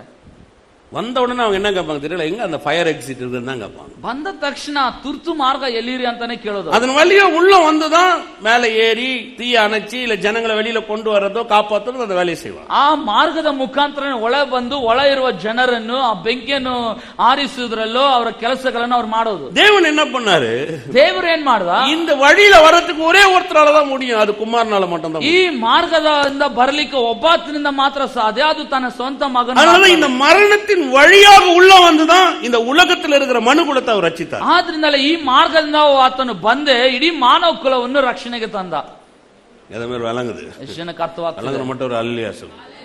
சும்மா இயேசு மரித்தார்லங்க, இயேசு மரித்து அந்த மரணத்துக்குள்ள வந்ததுனாலதான் நீங்களும் நானும் இன்னைக்கு ஜீவன் அடைந்திருக்கிறோம். ಸುಮ್ಮನೆ ಯೇಸು ಪ್ರಾಣ ಕೊಟ್ಟ ಅಲ್ಲ ರೀ, ಯೇಸು ಮರಣ ಹೊಂದಿದ್ರಿಂದಲೇ ಆ ಮರಣ ಎಂಬ ಮಾರ್ಗದಿಂದಲೇ ನೀವು ನಾನು ಬಂದಿರೋದು. அதனாலதான் இந்த உலகத்துக்கும் அவர் ரட்சகரா மாறுறாரு. ஏன்னா அவர் ஒருத்தரால் மட்டும்தான் அந்த மரணத்தின் வெளியில வர முடியும். ಆದ್ರಿಂದಲೇ ಇಡೀ ಜಗತ್ತಿಗೆ ಆತನ ರಕ್ಷಕನಾಗಿ ಬದಲಾದ ಕಾರಣ ಏನಂದ್ರೆ ಆತನೊಬ್ಬನೇ ಈ ಮಾರ್ಗದಿಂದ ಬರಲಿಕ್ಕೆ ಸಾಧ್ಯವಾಗುತ್ತೆ. அதனாலதான் எல்லாருக்கும் இது ஆச்சரியம் பாருங்க, எப்படி இதுன்னா தேவன் இத ஒரு மிகப்பெரிய ஒரு திட்டமா, ஒரு பெரிய ஒரு ரட்சிப்பின் வழியா பயன்படுத்தி மக்களை வெளியில கொண்டு வர ದೇವರು ಮಹಾ ದೊಡ್ಡ ಯೋಜನೆಯಲ್ಲಿ ತನ್ನ ತೀರ್ಮಾನದ ಅಡಿಯಲ್ಲಿ ಈ ಮಾರ್ಗದ ಮುಖಾಂತರ ಜನರನ್ನು ರಕ್ಷಿಸಿ ಹೊರಗೆ ತರ್ತಾ ಇದ್ದಾನೆ. ஹல்லேலூயா. ஹல்லேலூயா. அது மாதிரி விளங்குது. இப்ப அந்த வசனத்தை வாசிங்க. ಈಗ ಆ ವಾಕ್ಯ ಓದ್ರಿ. இப்ப 6:3 வாசிங்க. 6:3 6ஆம் அதிகாரம் 3வது வசனம். ரோமபுரದವರಿಗೆ 6:3 வாಕ್ಯ ಓದ್ರಿ. இயேசு கிறிஸ்துக்குள்ளாக ஞானஸ்தானம் பெற்ற நாம் அனைவரும் அவருடைய மரணத்துக்குள்ளாக ஞானஸ்தானம் பெற்றதை அறியாமல் இருக்கிறீர்களா? எப்படி கொண்டு வரார் பாருங்க. ಕ್ರಿಸ್ತ ಯೇಸುವಿನಲ್ಲಿ ಸೇರುವುದಕ್ಕೆ ದೀಕ್ಷಾಸ್ನಾನ ಮಾಡಿಸಿಕೊಂಡವರಾದ ನಾವೆಲ್ಲರೂ ಆತನ ಮರಣದಲ್ಲಿ ಪಾಲುಗಾರರಾಗುವುದಕ್ಕೆ ದೀಕ್ಷಾಸ್ನಾನ ಮಾಡಿಸಿಕೊಂಡವೆಂದು ನಿಮಗೆ ತಿಳಿಯದೋ? அப்ப மரணத்துக்குள்ள போய் தான் நம்ம வெளியில வந்து அங்கதான் நமக்கு ஒரு மார்க்கம் உண்டாகுது. 4வது வசனத்தை சொல்றாரு பாருங்க, மேலும் பிதாவின் மகிமையினாலே கிறிஸ்து மரித்தோரிலிருந்து எழுப்பப்பட்டது போல நாமும் புதிதான ஜீவனுள்ளவர்களாய் நடந்து கொள்ளும்படிக்கு அவருடைய மரணத்துக்குள்ளாக ஞானஸ்தானத்தினாலே கிறிஸ்துவுடனே கூட அடக்கம் பண்ணப்பட்டோம். ನೋಡ್ರಿ, ಮರಣದಲ್ಲಿ ಪಾಲುಗಾರರಾಗುವಾಗಲೇ ಒಂದು ಪರಿವರ್ತನೆ ಉಂಟಾಗ್ತದೆ. ಮುಂದುವರಿಸಿ 4ನೇ ವಾಕ್ಯ ನೋಡ್ರಿ. ಈಗಿರಲಾಗಿ ನಾವು ದೀಕ್ಷಾಸ್ನಾನ ಮಾಡಿಸಿಕೊಂಡಾಗ ಆತನ ಮರಣದಲ್ಲಿ ಪಾಲುಗಾರರಾಗಿ ಆತನೊಂದಿಗೆ ಹೂಣಲ್ಪಟ್ಟೆವು. ಆದುದರಿಂದ ಕ್ರಿಸ್ತನು ಸತ್ತು ತಂದೆಯ ಮಹಿಮೆಯಿಂದ ಜೀವಿತನಾಗಿ ಎಬ್ಬಿಸಲ್ಪಟ್ಟಂತೆ ನಾವು ಕೂಡ ಜೀವದಿಂದ ಎದ್ದು ಹೊಸಬರಾಗಿ ನಡ್ಕೊಳ್ಳಬೇಕು. புதிய ஜீவன உண்டாக்கி காமிக்கிறார். ಅಂತ ಹೇಳಿದ್ರೆ ಹೊಸ ಜೀವನ ನಮ್ಮೊಳಗೆ ಉಂಟು ಮಾಡಿ ತೋರಿಸ್ತಾನೆ. இப்போ நம்ம இந்த ரட்சிப்பு அப்படின்றது என்ன சொல்லப்படுறதுன்னா, ಈ ರಕ್ಷಣೆ ಅನ್ನೋದನ್ನ ಏನ್ ಹೇಳಲ್ಪಡ್ತದೆ? இப்போ என்ன தேவன் என்ன பண்றாரு, அவருடைய மரணத்திற்குள்ளாக என்ன வெளியில கொண்டு வந்து என்ன காப்பாத்துறாரு. ನನ್ನನ್ನು ಏನ್ ಮಾಡ್ತಾನೆ, ಆತನ ಮರಣದಲ್ಲಿ ನನ್ನನ್ನು ಪಾಲುಗಾರನಾಗಿ ಮಾಡಿ ನನ್ನನ್ನು ಹೊರಗೆ ತರ್ತಾ ಇದ್ದಾನೆ. அந்த ஃபயர் எக்ஸிட்ல என்ன வெளியில கொண்டு வந்தறாரு. ತುರ್ತು ಮಾರ್ಗದ ಮುಖಾಂತರ ಹೊರಗೆ ತರ್ತಾ ಇದ್ದಾನೆ. பிசாசு கொண்டு வந்திருக்கிற எல்லா பிரச்சனைகள், ஆக்கணைகள், தண்டனைகள், தீர்ப்புகள் இதெல்லாம் என்ன பண்ணுது, அங்க எரிஞ்சிட்டு இருந்தாலும் இவருடைய மரணத்துக்குள்ளாக, இவர் மரணத்தின் வழியாக என்ன வெளியில கொண்டு வந்து என்ன காப்பாத்துறார். இதுக்கு பேர் தான் ரட்சிப்பு. ಸೈತಾನ್ನ ಕಷ್ಟ, ಅವನು ತರುವ ಹೋರಾಟ, ಅವನ ಶೋಧನೆ, ಅವನ ಇಕ್ಕಟ್ಟು, ಅವನ ಎಲ್ಲಾ ರೀತಿಯಾದ ಬಾಧೆಗಳು ಅತ್ತಿ ಉರಿತಿದ್ರು ಸಹ ಅವುಗಳ ಮಧ್ಯದಿಂದ ದೇವರು ಏನ್ ಮಾಡ್ತಿದ್ದ ತನ್ನ ಮಗನ ಮುಖಾಂತರ, ಈ ತುರ್ತು ಮಾರ್ಗದ ಮುಖಾಂತರ ಸಂರಕ್ಷಣೆ ಹೊರಗೆ ತಂದು ತೋರಿಸ್ತಾ ಇದ್ದಾನೆ. ಈ ಕಟ್ಟಡ ಉರಿತಾ ಇದೆ, ನಾನು ಹೊರಗೆ ನಿಂತಿದ್ದೇನೆ. ಅಲ್ಲಿ ಕಟ್ಟಡ ಉರಿತಾ ಇದೆ, ನಾನು ಹೊರಗೆ ನಿಂತಿದ್ದೇನೆ, ಕಣ್ಣಿಂದ ನೋಡ್ತೀನಿ, ಆದ್ರೆ ಯಾವುದೇ ಪರಿಣಾಮ ನನ್ನ ಮೇಲೆ ಇಲ್ಲ. இப்ப தேவன் இந்த மரணத்தை என்ன பண்றாரு, தேவர் மரணவன் ஏன் ಮಾಡ್ಬಿಟ್ಟ, ஒரு ஃபயர் எக்ஸிட் மாதிரி அவருடைய மரணத்தை ஒரு ஃபயர் எக்ஸிட் மாதிரி பயன்படுத்தி அதுக்குள்ள வெளியில கொண்டு வந்து நிக்க வச்சிட்டாரு. உலகத்துல தண்டனை, தீர்ப்பு, ஆக்கினை, வறுமை, பிரச்சனைகள், நோய் இதெல்லாம் அங்க சூழ்ந்திருக்குது. ஆனா என்ன அடுங்கல, ஏன்னா அவர் மரணத்துக்குள்ள நான் வெளியில இருக்கிறதுனால நான் அதை கண்ணில் பாக்குறேன். ஆனா அது என்ன பாரு, ನೋಡ್ರಿ, ಲೋಕದಲ್ಲಿರುವ ಎಲ್ಲಾ ಹಿಂಸೆಗಳು, ಬಾಧೆಗಳು, ಸಂಕಷ್ಟ, ಹೋರಾಟಗಳು ಎಲ್ಲ ಇದ್ರು ಸಹ ದೇವರು ಈ ತುರ್ತು ಮಾರ್ಗದ ಮುಖಾಂತರ ನಾನು ಹೊರಗೆ ಸಂರಕ್ಷಣೆಯಿಂದ ತಂದು ನಾನು ನಿಲ್ಲಿಸಿರೋದ್ರಿಂದ ಕಣ್ಣಾರೆ ಎಲ್ಲವನ್ನು ನೋಡ್ತಿದ್ದಾನೆ. ಆದ್ರೆ ಅದರ ಯಾವುದೇ ಪರಿಣಾಮ ನನ್ನ ಮೇಲೆ ಬೀರ್ತಾ ಇಲ್ಲ. அதான் அவர் அனந்த ஞானின்னு சொல்றோம். ಅದಕ್ಕೆ ಆತನು ಅತಿ ಶ್ರೇಷ್ಠವಾದ ಜ್ಞಾನದಲ್ಲಿ ಶ್ರೇಷ್ಠ ಅಂತ யோசிச்சு பாருங்களேன். ಯೋಚನೆ ಮಾಡಿ, மரணம்னா வழியே இல்ல பிரதர். ಮರಣ ಅಂತ ಹೇಳಿದ್ರೆ ಮಾರ್ಗನೇ ಇಲ್ಲ ಬ್ರದರ್. ஆனா என் தேவன் அதிலே ஒரு வழி ஏற்படுத்திட்டார். ಆದ್ರೆ ನನ್ನ ದೇವರು ಅದರಲ್ಲೊಂದು ಮಾರ್ಗವನ್ನು ಏರ್ಪಡಿಸಿ ಕೊಡ್ತಾನೆ. ವಿಶ್ವಾಸಿರಿ சொல்லுங்க, மரணத்திலே எங்களுக்கு வழி இருக்கு. ಹೇಳ್ರಿ, ಮರಣದಲ್ಲೇ ನನಗೊಂದು ಮಾರ್ಗ ಇದೆ. நம்புறீங்களா? நம்புறீங்களா? மரணம் பிரதர் வழி இல்ல, எங்க தேவன் அதுல ஒரு வழியை வச்சு. ಮರಣ ಬ್ರದರ್ ಮಾರ್ಗನೇ ಇಲ್ಲ, ಇಲ್ಲ ನನ್ನ ದೇವರು ಅದರಲ್ಲಿ ಒಂದು ಮಾರ್ಗವನ್ನು ಏರ್ಪಡಿಸಿದ್ದಾರೆ. ವಿಶ್ವಾಸಿக்கிறீங்களா? ನಂಬ್ತೀರಾ? அதான் சொல்றேன், கர்த்தர் நல்லவர். ಆದ್ರನೆಲ್ಲ ಹೇಳ್ತಿರೋ ದೇವರು ಒಳ್ಳೆ, வழியே இல்லன்னா கூட வழி உண்டு பண்ணுவார். ಮಾರ್ಗನೇ ಇಲ್ಲ ಅಂತ ಹೇಳಿದ್ರೆ ಅದರಲ್ಲಿ ಒಂದು ಮಾರ್ಗ ಏರ್ಪಡಿಸ್ತಾನೆ. அது மாதிரி விளங்குது. ಎಷ್ಟು ಜನಕ್ಕೆ ಅರ್ಥವಾಗ್ತದೆ? நான் சொல்றேன் பாருங்க, நிறைய நேரத்தில் நீங்க யோசிப்பீங்க, பிரதர் வழியே இல்ல பிரதர், வழியே இல்ல பிரதர், வழியே பிரதர். 1000 வழியில கர்த்தர் உங்களுக்காக வச்சிருக்கிறார். ಅನೇಕ ಸಾರಿ ಹೇಳ್ತಿರ್ತೇವೆ, ಬ್ರದರ್ ಮಾರ್ಗ ಇಲ್ಲ ಬ್ರದರ್, ಮಾರ್ಗ ಇಲ್ಲ ಬ್ರದರ್. ಆದ್ರೆ ದೇವರು ನಮಗೋಸ್ಕರ ಸಾವಿರಾರು ಮಾರ್ಗಗಳನ್ನು ಇಟ್ಟಿದ್ದಾನೆ. ವಿಶ್ವಾಸಿக்கிறீங்களா? ವಿಶ್ವಾಸಿಗೆ ಇದು ಆಶ್ಚರ್ಯமா இருக்குது. ಸೈತಾನಿಗೆ ಇದೊಂದು ದೊಡ್ಡ ಆಶ್ಚರ್ಯ. ಅವನು இந்த வழி யோசிக்கலாம், ಅವನು ಸಹ ಇಂತ ಮಾರ್ಗ ಯೋಚನೆ ಮಾಡಿಲ್ಲ. மரணத்துக்குள்ளாக வந்துதான் மனுஷனை ரட்சிக்க போறாருன்னு அவனுக்கே தெரியாது. ಈ ಮರಣದ ಮುಖಾಂತರ ಮನುಷ್ಯನನ್ನು ರಕ್ಷಿಸ್ತಾನ ಅನ್ನೋದು ಅವನು ಊಹೆ ಮಾಡಲಿಲ್ಲ. ದೇವರ ದಿಟ್ಟಂ ಅದು ದೇವರ ದೊಡ್ಡ ಯೋಚನೆ. ಅದನ್ನ ವಿಶ್ವಾಸಿக்கிறீங்க? ನಂಬ್ತೀರಾ? ஹalleluya, ஹalleluya. வாசிக்கலாம் வாங்க. ஓதோனா? இன்னும் அதாவது அந்த மரணத்துல வச்சுக்கணும். அது அவருடைய மரணம் எவ்வளவு வல்லமையான வகையில பயன்படுத்தப்பட்டதுன்றதை பார்க்கணும். ಆ ಮನಸ್ಸಿನಲ್ಲಿ ಆಳವಾಗಿ ಇಟ್ಕೋಬೇಕು ಆ ಮಾತನ್ನ. ಮರಣ ಎಷ್ಟು ಒಂದು ಬಹಳ ಶ್ರೇಷ್ಠವಾದ ರೀತಿಯಲ್ಲಿ ಉಪಯೋಗಿಸಲ್ಪಟ್ಟಿದೆ. அந்த மரணத்தை அவ்வளவு வல்லமையா அவர் பயன்படுத்தி இருக்கார். ನಮಗೋಸ್ಕರನೇ ಆ ಮರಣವನ್ನು ಅಷ್ಟು ಶಕ್ತಿಯುತವಾಗಿ ದೇವರು ಉಪಯೋಗಿಸಿದ್ದಾನೆ. ಎಫೆಸದವರಿಗೆ 2ನೇ ಅಧ್ಯಾಯ 2ನೇ ಅಧ್ಯಾಯಕ್ಕೆ ಬನ್ನಿ. 12 வாசிக்கிறேன். 12ನೇ ಅಧ್ಯಾಯದ ವಾಕ್ಯದಿಂದ ಓದ್ತೇನೆ. அக்காலத்திலே கிறிஸ்துவை சேராதவர்களும், ரெண்டு பேரையும் காட்டுறாரு. அந்த 2 பேரும் யாருன்னா, ஒன்னு புறஜாதியர், ஒன்னு இஸ்ரவேல். புறஜாதின்னு சொன்னா உலகத்துல இருக்கிற எல்லாரையுமே எடுத்துக்கணும். ನೋಡ್ರಿ, ಇಲ್ಲಿ 2 ರೀತಿಯಾದ ಕಾರ್ಯ ತೋರಿಸ್ತಾನೆ. ಒಂದು ಅನ್ಯ ಜನರು ಅಂತ ಹೇಳಿದ್ರೆ ಲೋಕದಲ್ಲಿರುವ ಎಲ್ಲರನ್ನು. அக்காலத்திலே கிறிஸ்துவை சேராதவர்களும், இஸ்ரவேலுடைய காணியாட்சிக்கு புறம்பானவர்களும், வாக்குத்தத்தத்தின் உடன்படிக்கைகளுக்கு அந்நியரும், நம்பிக்கை இல்லாதவர்களும், இவ்வுலகத்தில் தேவனற்றவர்களாய் இருந்தீர்கள் என்று நினைத்துக் கொள்ளுங்கள். ನೀವು ಪೂರ್ವ ಕಾಲದಲ್ಲಿ ಕ್ರಿಸ್ತನನ್ನು ಸೇರದವರಾಗಿದ್ದು, ಇಸ್ರಾಯೇಲ ಹಕ್ಕಿನಲ್ಲಿ ಪಾಲಿಲ್ಲದವರು, ಅಬ್ರಹಾಮನಿಗೆ ಉಂಟಾದ ವಾಗ್ದಾನಕ್ಕೆ ಸಂಬಂಧವಾದ ಒಡಂಬಡಿಕೆಗಳಲ್ಲಿ ಸೇರದವರು, ಈ ಲೋಕದಲ್ಲಿ ಯಾವ ನಿರೀಕ್ಷೆ ಇಲ್ಲದವರು, ದೇವರನ್ನು ಅರಿಯದವರು ಆಗಿದ್ದೀರೆಂದು ಜ್ಞಾಪಕ ಮಾಡಿಕೊಳ್ಳಿರಿ. முதல்ல நல்லா தெரிஞ்சுங்க, நியாயப்பிரமாணம்ன்றது நமக்கு கிடையாது. ಚೆನ್ನಾಗಿ ತಿಳ್ಕೊಳ್ಳಿ, ಧರ್ಮಶಾಸ್ತ್ರ ಅನ್ನೋದು ನಮಗಲ್ಲ. ಅದು யூதனுக்கு கொடுக்கப்பட்டது, புறஜாதிகளுக்கு இல்ல. ಅದು ಯಹೂದ್ಯರಿಗೆ ಕೊಡಲ್ಪಟ್ಟಿದ್ದು, ನಮಗೋಸ್ಕರ ಅಲ್ಲ. உங்களுக்கும் எனக்கும் கொடுக்கப்பட்டது கிறிஸ்துவை விசுவாசிக்கிறது மட்டும்தான். ನಿಮಗೂ ನನಗೂ ಕೊಡಲ್ಪಟ್ಟಿದ್ದೇನೆಂದ್ರೆ ಕ್ರಿಸ್ತನನ್ನು ವಿಶ್ವಾಸಿಸುವಂತ. நான் சொல்ல, பவுலே சொல்றாரு பாருங்க. ಇದನ್ನ ನಾನು ಹೇಳ್ತಿಲ್ಲ, ಪೌಲನೇ ಹೇಳ್ತಿರೋದು. கிறிஸ்துவை சேராதவர்களும், இஸ்ரவேலுடைய காணியாட்சிக்கு புறம்பானவர்களும், வாக்குத்தத்தத்தின் உடன்படிக்கைகளுக்கு அந்நியரும், நம்பிக்கை இல்லாதவர்களும், உலகத்தில் தேவனற்றவர்களாய் இருந்தீர்கள் என்று நினைத்துக் கொள்ளுங்கன்றார். ನೀವು ಇಸ್ರಾಯೇಲಿನ ಹಕ್ಕಿನಲ್ಲಿ ಪಾಲಿಲ್ಲದವರು, ಅಬ್ರಹಾಮನಿಗೆ ಅಬ್ರಹಾಮನಿಗೆ ಉಂಟಾದ ವಾಗ್ದಾನಕ್ಕೆ ಸಂಬಂಧವಾದ ಒಡಂಬಡಿಕೆಗಳಲ್ಲಿ ಸೇರದವರು, ಈ ಲೋಕದಲ್ಲಿ ಯಾವ ನಿರೀಕ್ಷೆ ಇಲ್ಲದವರು, ದೇವರನ್ನು அறியதವರು ಆಗಿದ್ದರೆಂದು ಜ್ಞಾಪಕ ಮಾಡಿಕೊಳ್ಳಿ. முன்ன தூரமாயிருந்த நீங்கள் இப்பொழுது கிறிஸ்து இயேசுக்குள் கிறிஸ்துவின் இரத்தத்தினாலே சமீபமானீர்கள். ಮೊದಲು ದೂರವಾಗಿದ್ದ ನೀವು ಕ್ರಿಸ್ತ ಯೇಸುವನ್ನು ಸೇರಿದವರಾಗಿದ್ದು ಆತನ ರಕ್ತದ ಮೂಲಕ ಸಮೀಪಸ್ಥರಾದಿರಿ. எப்படி எனில் அவரே சமாதான காரணராகி இருத்திரத்தாரையும் ஒன்றாக்கி பகையாய் நின்ற பிரிவினை நடுசுவரை தகர்த்து ನಿಮ್ಮನ್ನು ನಮ್ಮನ್ನು ಒಂದು ಮಾಡಿದವನಾದ ಆತನೇ ನಮಗೆ ಸಮಾಧಾನ ಕರ್ತುವಾಗಿದ್ದಾನೆ. சட்டதிட்டங்களாகிய நியாயப்பிரமாணத்தை தம்முடைய மாமிசத்தினாலே ஒழித்து இருத்திரத்தாரையும் தமக்குள்ளாக, சொல்லுங்க தமக்குள்ளாக, நல்லா சொல்லுங்க தமக்குள்ளாக இருத்த சட்டத்தின் நியாயப்பிரமாணத்தை தம்முடைய மாமிசனை ஒழித்து இருத்திர தமக்குள்ளாக ஒரே புதிய ಮನುಷ್ಯನಾಗ ಸೃಷ್ಟಿತ್ತು ಇಪ್ಪಡಿ ಸಮಾಧಾನ ಮಾಡಿ ಆತನು ತನ್ನ ಶರೀರವನ್ನು ಸಮರ್ಪಿಸಿದರಲ್ಲಿ ವಿಧಿರೂಪವಾದ ಆಜ್ಞೆಗಳುಳ್ಳ ಧರ್ಮಶಾಸ್ತ್ರವನ್ನು ತೆಗೆದುಹಾಕಿ ಇದ್ದ ದ್ವೇಷವನ್ನು ಮುಗಿಸಿ ನಮ್ಮನ್ನು ಅಗಲಿಸಿದ ಅಡ್ಡಗೋಡೆಯನ್ನು ಕೆಡವಿ ಹಾಕಿದನು. 15 ಆತನು ಸಮಾಧಾನ ಮಾಡುವವನಾಗಿ ಉಭಯರನ್ನು ತನ್ನಲ್ಲಿ, ಎಲ್ರು ಹೇಳ್ರಿ ತನ್ನಲ್ಲಿ, ಒಬ್ಬ ನೂತನ ಪುರುಷನನ್ನಾಗಿ ನಿರ್ಮಿಸಿದ್ದಾನೆ. உலகத்துக்கே இப்ப அவர்தான் வந்து நிக்கிறாருங்க. ಇವ ಲೋಕಕ್ಕೆ ಆತನೇ ಬಂದು ನಿಲ್ತಿದ್ದಾನೆ. பிறந்தது ஒரு யூத மார்க்கத்துல பிறந்திருக்கலாம். ಆತನು ಹುಟ್ಟುವಿಕೆ ಬೇಕಾದ್ರೆ ಯಹೂದ ಮತದಲ್ಲಿ ಆಗಿರಬಹುದು. என்ன செய்யறாரு, புறஜாதிகள் சொன்னா ஒரு இனம் இல்ல, ஒரு பக்கம் யூத சுத்தி இருக்கிற எல்லா ஜனங்களையும் எடுத்துறாரு. ನೋಡ್ರಿ, ಅನ್ಯ ಜನರು ಅಂತ ಹೇಳಿದ್ರೆ ಯಾವ್ದೋ ಒಂದು ಜನಾಂಗ ಅಲ್ಲ, ಯಹೂದ್ಯರ ಸುತ್ತಲಿರುವ ಲೋಕಾದಂತ ಎಲ್ಲರೂ ಅನ್ಯ ಜನರೇ. கிரேக்கர், ரோமர்கள், ಗ್ರೀಕರು, ರೋಮಾಪುರದವರು, இந்தியர்கள், ಭಾರತೀಯರು, எல்லாரையும் எடுக்க வேண்டியது. ಎಲ್ಲರೂ ಇದರಲ್ಲಿ ಒಂದು ಕೂಡಿದ್ದಾರೆ. தேவன் ஒரு இடத்துல வந்தாரு, இன்னொரு இடத்துல எங்க வேலை செய்யறாருன்னா சிலுவையில வேலை செய்யறாரு. ದೇವರು ಒಂದು ಕಡೆ ಬಂದ, ಆದ್ರೆ ಇನ್ನೊಂದು ಕಡೆ ಎಲ್ಲಿ ಕೆಲಸ ಮಾಡ್ತಾನೆ ಅಂತ ಹೇಳಿದ್ರೆ ಶಿಲುಬೆಯಲ್ಲಿ ಕೆಲಸ ಮಾಡ್ತಾನೆ. அவர் பிறந்தது ஒரு யூத மார்க்கத்துல, ಆತನು ಜನನ ಬೇಕಾದ್ರೆ ಯಹೂದಿಯ ಮಾರ್ಗ. அவர் மரிக்கும் பொழுது முழு மனுகுலத்தையும் ஒரே ಮಾರ್ಗமாಗಿ ಕಾಮಿಸ இருத்திரத்தாரையும் ஒன்றாக்கிட்டார். ಆದರೆ ಆತನ ಮರಣದ ಮುಖಾಂತರ ಎಲ್ಲರನ್ನು ಒಂದುಗೂಡಿಸಿದ್ದಾನೆ. ಅದಕ್ಕೆ ವಾಕ್ಯ ಹೇಳ್ತಿದೆ, ಉಭಯರನ್ನು ಒಂದುಗೂಡಿಸಿದ.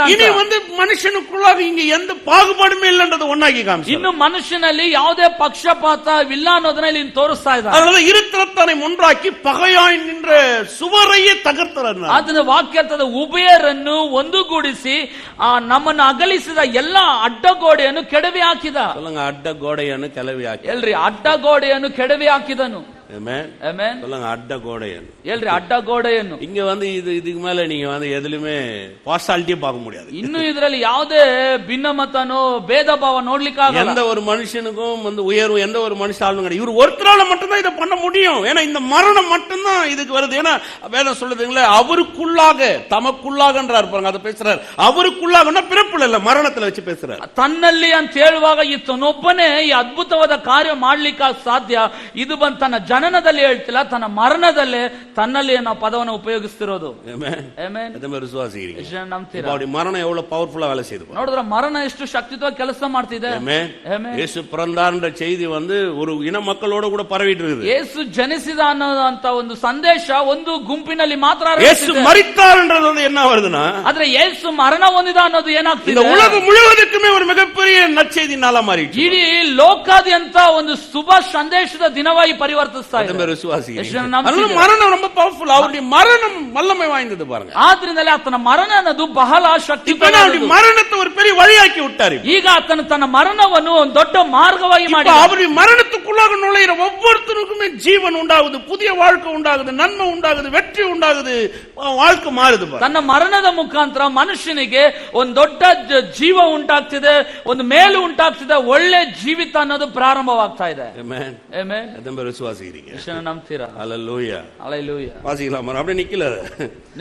பகையை சிலுவையினால் கொன்று அதிலே இருத்திரத்தாரையும் ஒரே சரீரமாக தேவனுக்கு ஒப்புரவாக்கினார். ವಾರ್ತೆ ಕೊಂಚ ಗಮನಿಕணும் பாருங்க. ಈ ಪದಗಳನ್ನು ಚೆನ್ನಾಗಿ ಗಮನಿಸ್ರಿ. ಇದ್ದ ದ್ವೇಷವನ್ನು ತನ್ನ ಶಿಲುಬೆಯ ಮೇಲೆ ಕೊಂದು ಆ ಶಿಲುಬೆಯ ಮೂಲಕ ಉಭಯರನ್ನು ಒಂದೇ ದೇಹದಂತಾಗ ಮಾಡಿ ದೇವರೊಂದಿಗೆ ಸಮಾಧಾನ ಪಡಿಸಿದ್ದಾನೆ. சும்மா இல்லங்க, ಸುಮ್ನೆ ಅಲ್ಲ ರೀ. அப்படியே அவருடைய ஒரே ஒரு மரணத்தினால முழு உலகத்தில் இருக்கிற ஒரு மனுஷனையே ஒரே சரீரமான வகையில காமிக்கிறாராம். ನೋಡ್ರಿ, ತನ್ನ ಮರಣದ ಶಿಲುಬೆಯ ಮರಣದ ಮುಖಾಂತರ ಇಡೀ ಲೋಕದಲ್ಲಿರುವ ಎಲ್ಲಾ ಮನುಷ್ಯರನ್ನು ಒಂದೇ ದೇಹದಂತೆ ತೋರಿಸ್ತಾ ಇದ್ದಾನೆ. ஒரே மாதிரி பாக்குறாராம், ಒಂದೇ ರೀತಿಯಾಗಿ ನೋಡ್ತಿದ್ದಾನೆ. அல்லேಲೂயா, Hallelujah. அதன் பேர் விலகுது. ವಿಷಯಕ್ಕೆ ಅರ್ಥವಾಗ್ತದೆ. சொல்லுங்க, பகையை ಹೇಳ್ರಿ ಇದ್ದ ದ್ವೇಷ சிலுவையில் கொன்று. ಶಿಲುಬೆಯಲ್ಲಿ ಕೊಂದು. நம்ம எல்லாரும் சிலுவையில இயேசுவை கொன்னாங்க, இயேசுவை கொன்னாங்க, இயேசுவை கொன்னாங்கன்னு பாக்குறோம். ನಾವೆಲ್ಲರೂ ಕಲ್ವಾರಿ ಶಿಲುಬೆಯಲ್ಲಿ ಯೇಸುವನ್ನು ಕೊಂದ್ರು ಅಂತ ನೋಡ್ತಾರೆ. ஆனா இங்க என்ன சொல்லுது பாருங்க, ಇಲ್ಲೇನು ಹೇಳ್ತದೆ, பகையை சிலுவையினால் கொன்று. ಇದ್ದ ದ್ವೇಷವನ್ನು ತನ್ನ ಶಿಲುಬೆಯ ಮೇಲೆ ಕೊಂದು. எல்லாரும் என்ன போகிறாங்க, இயேசு அடிக்கிறாங்க, இயேசு சரீரத்தை பிக்கிறாங்க, இயேசுக்கு முள்முடி போடப்பட்டிருக்காங்க, இயேசுவை ஈட்டியில குத்துறாங்க, இயேசுக்கு சரீரத்துல ரத்தம் வந்தது, எல்லாம் மாமிச கண்கள்ல பாக்குறாங்க. ಎಲ್ಲರೂ ಯೇಸುವನ್ನು ನೋಡುವಾಗ ಯೇಸುವನ್ನು ತಲೆಯಲ್ಲಿ ಮುಳ್ಳಿನ ಕಿರೀಟ ಇಟ್ಟಿದ್ದಾರೆ, ಆತನ ಎದೆ ಭಾಗಕ್ಕೆ ಈಟಿಯಿಂದ ತಿವಿದಿದ್ದಾರೆ, ಮೊಳೆಗಳಿಂದ ಜಡಿದಿದ್ದಾರೆ, ಈ ರೀತಿ ಮಾಡಿದ್ದಾರೆ ಅನ್ನೋದನ್ನ ತಮ್ಮ ಶಾರೀರಿಕ ಕಣ್ಗಳಿಂದ ನೋಡ್ತಾರೆ. ಅದು ನಡೆದದ್ದು ಉண்மை, ಸರಿನೇ, ಅದು ನಡೆದದ್ದು ನಿಜ. ಶರೀರದಲ್ಲಿ ಬಾಧಿக்கப்பಟ್ಟದ್ದು ಉண்மை, ಸತ್ಯ. ಅದು ಆತನು ಶರೀರದಲ್ಲಿ ಬಾಧೆ ಹೊಂದಿದ್ದು ನಿಜ, ಅದು ಸತ್ಯ. ಅದಕ್ಕುள்ள ஒரு வேலையை அவர் செஞ்சிருக்கிறார். ಅದರ ಒಳಗಾಗಿ ಇನ್ನೊಂದು ಕೆಲಸ அவர் சிலுவையிலே பகையை கொல்றாராம். ಆತನು ಶಿಲುಬೆ ಮೇಲೆ ಇದ್ದ ದ್ವೇಷವನ್ನು ಕೊಂದಿದ್ದಾನೆ. அதை யாரும் பார்க்க மாட்டேன்றாங்க. ಇದನ್ನು ಯಾರು ನೋಡ್ತಿಲ್ಲ. ஏன்னா வேதம் சொல்லுது பாருங்க, அவர் சிலுவையில் பகையை கொன்று. ಅಲ್ಲಿ ವಾಕ್ಯ ಹೇಳ್ತದೆ, ಶಿಲುಬೆ ಮೇಲೆ ಇದ್ದ ದ್ವೇಷವನ್ನು ಕೊಂದು. எதெல்லாம் பகையா இருந்துச்சோ மனுஷனுக்கு அதெல்லாம் சிலுவையில இயேசு கொல்றார். ಯಾವುದೆಲ್ಲ ಮನುಷ್ಯನಿಗೆ ದ್ವೇಷವಾಗಿತ್ತೋ ಅದನ್ನೆಲ್ಲವನ್ನು ಶಿಲುಬೆಯಲ್ಲಿ ಯೇಸು ಕೊಂದಾಕ್ತಿದ್ದಾನೆ. ನಂಬ್ತೀರಾ? யூதர்களும் புறஜாதிகளும் பெரிய பகையில நின்றுந்தாங்க. ஏன்னா அவங்களுக்கு மட்டும்தான் வாக்குத்தத்தம் இருந்துச்சு, அவங்க கிட்ட மட்டும்தான் காரியம் நடந்தது, அவங்களுக்கு மட்டும்தான் தேவனுக்கு அங்க வேலை செஞ்சிருந்தார். இப்ப குமாரனை எழுப்பி என்ன பண்ணிட்டாரு, இருத்தரை ஒன்றாக்கி வாக்குத்தத்தத்தை எல்லா மனுஷனுக்கும் சொந்தமாக்கி எல்லா பகையும் சிலுவையில கொண்டார். அவர் ಯಹೂದ್ಯರಿಗೂ ಅನ್ಯ ಜನರಿಗೂ ಒಂದು ದೊಡ್ಡ ವಿಭಾಗವಿತ್ತು. ಇವರು ಉನ್ನತರು, ಇವರು ಇಲ್ಲದವರು, ಇವರು ಈ ರೀತಿ ಆ ರೀತಿ ಎಂಬುದಾಗಿ. ಆದ್ರೆ ಮಗನು, ಕರ್ತನಾದ ದೇವರ ಮಗನು ಏನ್ ಮಾಡಿದ್ರು, ಬಂದು ಇದ್ದಂತ ದ್ವೇಷವನ್ನು ಅಗಲಿಸಿ ಉಭಯರನ್ನು ತನ್ನ ಮರಣದ ಮುಖಾಂತರ ಒಂದು ಮಾಡಿ ಇಟ್ಟಿದ್ದಾನೆ. பழைய உடன்படிக்கையின் அடிப்படையில் யூதர்களுக்கு மட்டும்தான் வாக்குத்தத்தம் வேலை செஞ்சுச்சு. ಕಾರಣ ಹಳೆ ಒಡಂಬಡಿಕೆಗೆ ಅನುಸಾರವಾಗಿ ಯಹೂದ್ಯರಿಗೆ ಮಾತ್ರ ವಾಗ್ದಾನ ಕೆಲಸ ಮಾಡಿದ್ರು. அதனால பவுல் சொல்றார், வாக்குத்தத்தத்துக்கு அந்நியர்களும் என்றார் பாருங்க. ಆದ್ರಿಂದಲೇ ಪೌಲನಲ್ಲಿ ಹೇಳ್ತಾನೆ, ವಾಗ್ದಾನಕ್ಕೆ ಸೇರದವರು, ಇಸ್ರಾಯೇலுடைய ಕಾಣಿಯಾட்சிக்கு புறம்பானவர்கள், ಇಸ್ರಾಯೇಲಿನ ಹಕ್ಕಿನಲ್ಲಿ ಸೇರದವರಾಗಿದ್ದಾರೆ. அப்ப ಕಾಣಿಯಾட்சியில நம்ம இல்ல, ಇಸ್ರಾಯೇಲಿನ ಹಕ್ಕಿನಲ್ಲಿ ಇಲ್ಲ, வாக்குத்தத்தத்துல நம்ம இல்ல, ವಾಗ್ದಾನದಲ್ಲಿ ಇಲ್ಲ. ஒரே ஒரு இனம் மட்டும் தான் இருந்தது, ಒಂದೇ ಒಂದು ಜನಾಂಗ ಮಾತ್ರ. ಅಬ್ರಹಾಂ, ಅವರ ಸಂತತಿ, ಅವರ பிள்ளைங்க, ಅವನ ಮಕ್ಕಳು, அவனுடைய வம்சம், ಅವನ ವಂಶ, யூத குலம், ಯಹೂದ್ಯ 12 கோத்திரம், 12 ಕುಲಗಳು, இது மட்டும் தான் உள்ள இருந்துச்சு. ಇವರು ಮಾತ್ರ ಒಳಗೆ. அவங்களுக்கு கொடுத்த வாக்குத்தத்தம் அங்க வரையும் தான் வேலை செய்யுது. ಕಾರಣ ಅವರು ಕೊಡಲ್ಪಟ್ಟ ವಾಗ್ದಾನ ಆತನ ಜನರವರೆಗೂ ಇತ್ತು. இப்ப இயேசு மரிச்சிட்ட உடனே, ಯೇಸು ಮರಣ ಹೊಂದಿದ ಮೇಲೆ பூமியில இருக்கிற அவர் கொடுத்த வாக்குத்தத்தம், ஆபிரகாமுக்கு கொடுத்த அந்த வாக்குத்தத்தம் எல்லா மனுஷனுக்குமே பலிக்காரு. ಅಬ್ರಾಹ್ಮನಿಗೆ ಕೊಡಲ್ಪಟ್ಟ ವಾಗ್ದಾನ ಪ್ರತಿ ಮನುಷ್ಯನಿಗೂ ಕಾಣಿಯಾட்சிக்கு சொந்தமாயிட்டோம். ನಾವು ಈಗ ಇಸ್ರಾಯೇಲ್ನ ಹಕ್ಕಿನಲ್ಲಿ ಪಾಲು ಹೊಂದಿದ್ದೇವೆ. வாக்குத்தத்தத்துக்கு சொந்தக்காரர், ವಾಗ್ದಾನಕ್ಕೆ ಬಾಧ್ಯಸ್ಥ, ಕಾಣಿಯಾட்சிக்கு உரிமையாளர், ಇಸ್ರಾಯೇಲ್ನ ಹಕ್ಕಿಗೆ ಪಾಲುಗಾರ. எது செஞ்சது? இது ಯಾವುದು ಮಾಡಿದೆ? சொல்லுங்க, எது செஞ்சதுங்க? ಹೇಳ್ರಿ, ಯಾವುದು ಮಾಡಿತ್ತು? அவருடைய மரணம். ಆತನ ಮರಣ. சொல்லுங்க, அவருடைய மரணம். ಹೇಳ್ರಿ, ಆತನ ಮರಣ. அப்ப அங்கதான் நமக்கு ಎಕ್ಸಿಟ್, அதுலதான் வெளியில வரோம். இப்ப நம்ம ಹೇಳ್ರಿ, ನಮಗಿರುವಂತ ಹಾದಿ ಅಲ್ಲೇ, ಆ ಮಾರ್ಗದ ಮುಖಾಂತರ ಹೊರಗೆ ಬರ್ತಿದ್ದೇವೆ. பாருங்க, அவருடைய மரணத்துக்குள்ளாக நான் வெளியில வந்துட்டதுனால, ಆತನ ಮರಣದ ಒಳಗಾಗಿ ನಾನು ಪಾಲು ಹೊಂದಿ ಹೊರಗೆ ಬಂದಿರೋದು. உலகத்துல இருக்கிற சாபம், நோய், உலகத்துல இருக்கிற வறுமை, உலகத்துல இருக்கிற காரியங்கள் எல்லாமே இந்த உலகத்துல இருந்தாலும் அது எனக்குரியது அல்ல. பாருங்க, ಲೋಕಾನುಸಾರವಾದ ಮರಣ, ಶಾಪ, ರೋಗ ಇವೆಲ್ಲವೂ ಲೋಕದಲ್ಲಿ ಇದ್ರೂ ಸಹ ಅದು ನನಗೆ ಸಂಬಂಧಪಟ್ಟದ್ದು ಅಲ್ಲವೇ ಅಲ್ಲ. ಆಮೆನ್. ಆಮೆನ್. ಎತ್ತಂಬೆ ವಿಶ್ವಾಸಿಗರಿಗೆ ಎಷ್ಟು ನಂಬ್ತೀರಾ? Hallelujah, hallelujah. ಅಲ್ಲದ ದೇವನ ಮೊದಲ ಪುರಿಂಚಿಕணும். ಆದ್ರಿಂದಲೇ ದೇವರನ್ನು ಮೊದಲು ಚೆನ್ನಾಗಿ ತಿಳ್ಕೋಬೇಕು. நிறைய பேருக்கு தேவன்னா அந்த விஷயம் விளங்குறது. ಅನೇಕರಿಗೆ ದೇವರು ಅಂತ ಹೇಳಿದ್ರೆ ಆ ವಿಷಯ ತಿಳಿದು ಬರಲ್ಲ. நாங்க திரும்ப ரோமர் 6ஆம் அதிகாரத்துக்கு வரோம். ಬನ್ನಿ ಮತ್ತೆ ರೋಮಾಪುರದವರಿಗೆ 6ನೇ ಅಧ್ಯಾಯ. ಇನ್ನೊಂದು ವಸಂತ ವಾಚಕಾಮಿಗೆ ಇನ್ನೊಂದು ವಾಕ್ಯ ಓದಿ ತೋರಿಸ್ತೀನಿ. 8வது ವಸಂತ ವಾಸಿ 8ನೇ ವಾಕ್ಯ ಓದ್ತೇನೆ. ஆகையால் கிறிஸ்துவுடனே கூட நாம் மரித்தோமானால் அவருடனே கூட பிழைத்தும் இருப்போம் என்று நம்புகிறோம். ಇದಲ್ಲದೆ ನಾವು ಕ್ರಿಸ್ತನೊಡನೆ ಸತ್ತ ಪಕ್ಷದಲ್ಲಿ ಆತನೊಡನೆ ಜೀವಿಸುವೆವೆಂದು ನಂಬುತ್ತೇವೆ. பிழைப்பு எங்க வருது? ಜೀವ ಎಲ್ಲಿ ಬರ್ತದೆ? ಹೇಳ್ರಿ. கிறிஸ்துவுடனே கூட நான் மரிச்சா அவரோட கூட நான் பிழைக்கிறேன். ಕ್ರಿಸ್ತನೊಡನೆ ಸತ್ತ ಪಕ್ಷದಲ್ಲಿ ಆತನೊಡನೆ ನಾನು ಜೀವಿಸ್ತೇನೆ. அவருடைய மரணம் எனக்கு என்ன செய்யுது? ஒரு பிழைப்பை ஏற்படுத்துது. ಆತನ ಮರಣ ನನಗೆ ಏನ್ ಮಾಡ್ತದೆ? ಒಂದು ಜೀವನ. என்ன பிழைப்பு ஏற்படுத்துது? ಯಾವ ಜೀವ ಉಂಟು ಮಾಡ್ತದೆ? அவர் எது சிலுவையில் செய்து முடித்தாரோ அந்த பிழைப்பு இதுக்குள்ள எனக்கு வருது பாருங்க. ಶಿಲುಬೆಯಲ್ಲಿ ಯಾವುದನ್ನು ಮಾಡಿ ಮುಗಿಸಿದಾನೋ ಅದರ ಅಡಿಯಲ್ಲಿ ಜೀವಿಸುವಂತೆ ಮಾಡ್ತಾ ಇದೆ. இப்ப பிழைப்பு எங்க இருக்குன்னா அவருடைய மரணத்துல எனக்கு பிழைப்பு வச்சிருக்கிறார். ಜೀವನ ಅನ್ನೋದು ಎಲ್ಲಿ ಇಟ್ಟಿದ್ದಾನೆ ಅಂತ ಹೇಳಿದ್ರೆ ಹೇಳಿದ್ರೆ ಆತನ ಮರಣದಲ್ಲೇ ನನ್ನ ಜೀವನ ಇಟ್ಟಿದ್ದಾನೆ. அதனால பாருங்க, கல்வாரி சிலுவையில இயேசு மரித்தார்ன்றது ஒரு சாதாரணமான விஷயம் அல்ல. அது ಆದ್ರಿಂದಲೇ ಕಲ್ವಾರಿ ಶಿಲುಬೆಯಲ್ಲಿ ಯೇಸು ಮರಣ ಹೊಂದಿದ ಅನ್ನೋದು ಸಾಧಾರಣವಾದ ವಿಷಯವೇ ಅಲ್ಲ. அது ஒரு இயற்கைக்கு அப்பாற்பட்ட ஒரு மிகப்பெரிய உன்னதமான செயல். அது ಪ್ರಕೃತಿಗೆ ಮಿಗಿಲಾದ ರೀತಿಯಲ್ಲಿ ಬಹಳ ಉನ್ನತಮಯವಾದಂತ ಒಂದು ಕಾರ್ಯ. அதனால அவங்க சொல்றாங்க இல்லீங்களா, அவரே அவரை ரட்சிக்க முடியல, அவர் எப்படி நம்மள ரட்சிப்பான்னு கேக்குறாங்க. ಆದ್ರಿಂದಲೇ ಅವರು ನಿಂತವರು ಹೇಳ್ತಾ ಇದ್ದಾರೆ, ನಿನ್ನನ್ನೇ ನೀನು ರಕ್ಷಿಸಿಕೊಳ್ಳಿಕ್ಕಾಗಲಿಲ್ಲ, ನಮ್ಮನ್ನೇ ಹೇಗೆ ರಕ್ಷಿಸ್ತೀಯ? அவரே அவர் ரட்சிக்கிறதுக்கு பூமிக்கு வரல. ಆತನ ತನ್ನನ್ನೇ ತಾನು ರಕ್ಷಿಸಿಕೊಳ್ಳಿಕ್ಕೆ ಭೂಮಿಗೆ அவர் ಬರಲಿಲ್ಲ. நம்மள ரட்சிக்கப்படி பூமிக்கு வந்தாரு. ನಮ್ಮನ್ನು ರಕ್ಷಿಸಲಿಕ್ಕಾಗಿ ಭೂಮಿಗೆ இப்ப அவர் நம்மள ரட்சிக்கிறதுக்கு பூமிக்கு வந்ததனால தான் அவர் அமைதியா தொங்குறாருங்க. ನಮ್ಮನ್ನು ರಕ್ಷಿಸಲಿಕ್ಕಾಗಿ ಭೂಮಿಗೆ ಬಂದಿದ್ರಿಂದಲೇ ಅಲ್ಲಿ ಮೌನವಾಗಿದ್ದಾನೆ. இப்ப அவரை எல்லாரும் கொன்றாங்க கொன்றாங்க கொன்றாங்கனாங்களா, அவர் என்ன செய்து கொண்டிருக்கிறாரு? சிலுவையில எல்லாத்தையும் கொன்னுகிறாரு. ಎಲ್ಲರೂ ಆತನನ್ನು ಕೊಂದ್ರು ಅಂತ ಹೇಳ್ತಾ ஆனா ಇದ್ದಾರೆ. அவர் சிலுவையில இன்னொன்னு கொன்னுகிறாரு. ಆದ್ರೆ ಶಿಲುಬೆಯಲ್ಲಿ ಆತನೇ ಎಲ್ಲವನ್ನು ಕೊಳ್ತಾ ಇರುವಂತದ್ದು. எத்தனை பேர் விசுவாசி? அவர் சாபத்தை கொன்னுகிறாரு, தலைமுறை சாபத்தை கொன்னுகிறாரு. ಆತನು ಕಲ್ವಾರಿ ಶಿಲುಬೆ ಶಾಪವನ್ನು ಕೊಳ್ತಾ அவர் நோயை கொன்னுகிறாரு, ಆತನು ರೋಗವನ್ನು ಕೊಳ್ತಾ ಇದ್ದಾನೆ, தரித்திரத்தை கொன்னுகிறாரு, ಬಡತನವನ್ನು ಕೊಳ್ತಾ ಇದ್ದಾನೆ, தோல்வியை கொன்னுகிறாரு, ಸೋಲನ್ನು ಕೊಳ್ತಾ ಇದ್ದಾನೆ. இப்ப அவர் அங்க பெரிய வேலை செஞ்சுகிறாரு, சிலுவையில தொங்கிட்டு இருக்கிறது நமக்கு தெரியுதுங்க. ஆனா அவர் சாபத்தையும் நோயையும் வறுமையும் மனுஷன் மேல நாக்கினை திருப்பி அவர் அங்க கொன்னுகிறார். ಆತನು ಶಿಲುಬೆ ಮೇಲೆ ನೇತಾಡ್ತಿರೋದು ಮಾತ್ರ ನಮಗೆ ಗೊತ್ತಾಗ್ತಿದೆ. ಆದ್ರೆ ಆತನು ಶಿಲುಬೆಯಲ್ಲಿ ಶಾಪವನ್ನು, ಇಲ್ಲದಿರುವಿಕೆ, ರೋಗವನ್ನು, ಬಡತನವನ್ನು ಎಲ್ಲವನ್ನು ಆತನು ಕೊಳ್ಳುತ್ತಾ ಇದ್ದಾನೆ. ಎಷ್ಟು ಜನಕ್ಕೆ ಅರ್ಥವಾಗ್ತಿದೆ? ನಿಮ್ದು ಹೋಗಾರಂಗ ಚೆನ್ನಾಗಿ ಕುಂತ್ಕೊಳ್ಳಿ. அதுதான் கஞ்சி குடிக்காதீங்க. ಅದಕ್ಕೆ ಹೇಳ್ತಿರೋ ಗಂಜಿ ಕುಡಿಬೇಡಿ. ಅವರು கொன்னுட்டாங்கன்னா கஞ்சி குடிச்சிருங்க. ಆತನನ್ನು ಕೊಂದು ಬಿಟ್ರ ಅಂತ ಹೇಳಿದ್ರೆ ಗಂಜಿ ಕುಡೀರಿ. ಅವರು எல்லாத்தையும் கொன்னுகிறாருன்னா பிரியாணி சாப்பிடுங்க. ಆತನು ಎಲ್ಲವನ್ನು ಕೊಳ್ಳುತ್ತಾ ಇದ್ದಾನೆ ಅಂತ ಹೇಳಿದ್ರೆ ಬಿರಿಯಾನಿ ತಿನ್ನಿ. எத்தனை பேர் விளங்குது? ಎಷ್ಟು ಜನಕ್ಕೆ ಅರ್ಥವಾಗ್ತದೆ? அதனாலதான் 7 வார்த்தை எல்லாம் கிடையாது, இது 7000 வார்த்தை. ಅದಕ್ಕೆ 7 ಮಾತಲ್ಲ, ಇಲ್ಲ 7000 ಮಾತು. கடைசியா பேசின கடைசியா பேசாத நிறைய வார்த்தைகள் இருக்குது. ஏன்னா வேதம் சொல்லுது பாருங்க, ஞானி தன் வாயை ஞானத்தினால மட்டும் தான் திறக்கிறான். ಯೇಸು பேசாத உள்ள நிறைய வச்சிருக்காரு. ಯೇಸು ಕೊನೆದಾಗಿ ಅಲ್ಲ, ಇನ್ನು ಮಾತಾಡದೇ ಇರುವಂತ ಸಾವಿರಾರು ಮಾತುಗಳಿದೆ. ಕಾರಣ ಜ್ಞಾನಿ ತನ್ನ ಬಾಯಿ ಮಾತುಗಳಿಂದ ಜ್ಞಾನದಿಂದ ತೆರಕರಾನ. ಬಾಯಿ ಜ್ಞಾನಿ ತನ್ನ ಜ್ಞಾನದಿಂದ ತೆರಕರಾನ. ಜ್ಞಾನಿಯಾದವನು ತನ್ನ ಬಾಯನ್ನು ಜ್ಞಾನದಿಂದ ತೆರೀತಾನೆ. அப்ப எல்லாரும் பாக்குறாங்க ಅಂತ ಹೇಳಿದ್ರೆ ಎಲ್ಲರೂ ನೋಡ್ತಿದ್ದಾರೆ. ಯೇಸು ಅಡಿகிறான், ಯೇಸುವನ್ನು ಹೊಡಿತಾರೆ, ಯೇಸು ಮೇಲೆ ಅವಮಾನಪಡ್ತಾರಾங்க, ಯೇಸುವನ್ನು ಅವಮಾನಪಡಿಸ್ತಾ ಇದ್ದಾರೆ, ಅಘೋರಮಾக்குறாங்க. ಯೇಸುವನ್ನು ಅಘೋರವಾಗಿ behind the screen ஒன்னு இருக்குது பாருங்க. ಪರದೆಯ ಹಿಂದೆ ಅಂತ ಒಂದಿದೆ ನೋಡಿ. பின்னாடி ಯೇಸು என்ன பண்ணிருக்காரு? நோயையும் மறுமையும் அவர் கொன்னுன்றாரு. இதை யாரும் பார்க்க முடியல. ಹಿಂದೆ ಯೇಸು ಬರಡುತನ ರೋಗವನ್ನೆಲ್ಲ ಕೊಳ್ತಾ ಇದ್ದಾನೆ, ಅದನ್ನ ಯಾರು ನೋಡ್ತಿಲ್ಲ. ஒரு நோட்டுக்கு 2 பக்கம் இருக்குங்க. ಒಂದು ನೋಟಿಗೆ 2 ಭಾಗ ಇದೆ. பக்கத்தை மட்டும் தான பாக்குறீங்க. ಮುಂದೆ ಇರುವ ಭಾಗ ಮಾತ್ರ. இன்னொரு பக்கம் பாருங்க, ಹಿಂದೆ ಇರುವ ಭಾಗ. இன்னொரு பக்கத்துல இருக்குது பாருங்க. தெரிஞ்சாச்சானா தெரியாம ஆச்சானா நம்ம நாட்டுல அதுல பாருங்க சிங்கத்தலையை தான் அடிச்சு வச்சிருக்காங்க. ನೋಡ್ರಿ, ಹಿಂದೆ ಇರೋ ಭಾಗದಲ್ಲಿ ಗೊತ್ತಿದ್ದು ಮುದ್ರೆ ಮಾಡಿದ್ರೋ ಗೊತ್ತಿಲ್ಲದ್ರೆ ಮಾಡಿದ್ರೋ ಗೊತ್ತಿಲ್ಲ, ಆದ್ರೆ ಸಿಂಹದ ತಲೆ ಇದೆ. ಅದು யூதராஜ சிங்க பின்னாடி ஒரு வேலையை செஞ்சின்றாரு பாருங்க. ಅದು ಯಹೂದ ರಾಜ ಸಿಂಹಕ್ಕೆ ಸೂಚನೆ. ಅದು ಹಿಂದೆ ಒಂದು ಕೆಲಸ, இன்னொரு வேலை நடக்குது, ಇನ್ನೊಂದು ಕೆಲಸ ನಡೀತಿದೆ. அதுல அவர் வேலை நடந்துகிறார். வறுமையும் சாபத்தையும் நோயும் பிசாசுடைய கிரிகளையும் அவர் கொன்றார். ಅದರಲ್ಲಿ ಬರಡುತನ, ಶಾಪ, ಸೈತಾನ ಅಷ್ಟು ಕ್ರಿಯೆಗಳನ್ನ ಆತನು ಕೊಳ್ಳುತ್ತಾ ಇದ್ದಾನೆ. ಎಷ್ಟು ಜನಕ್ಕೆ ಅರ್ಥವಾಗ್ತಿದೆ?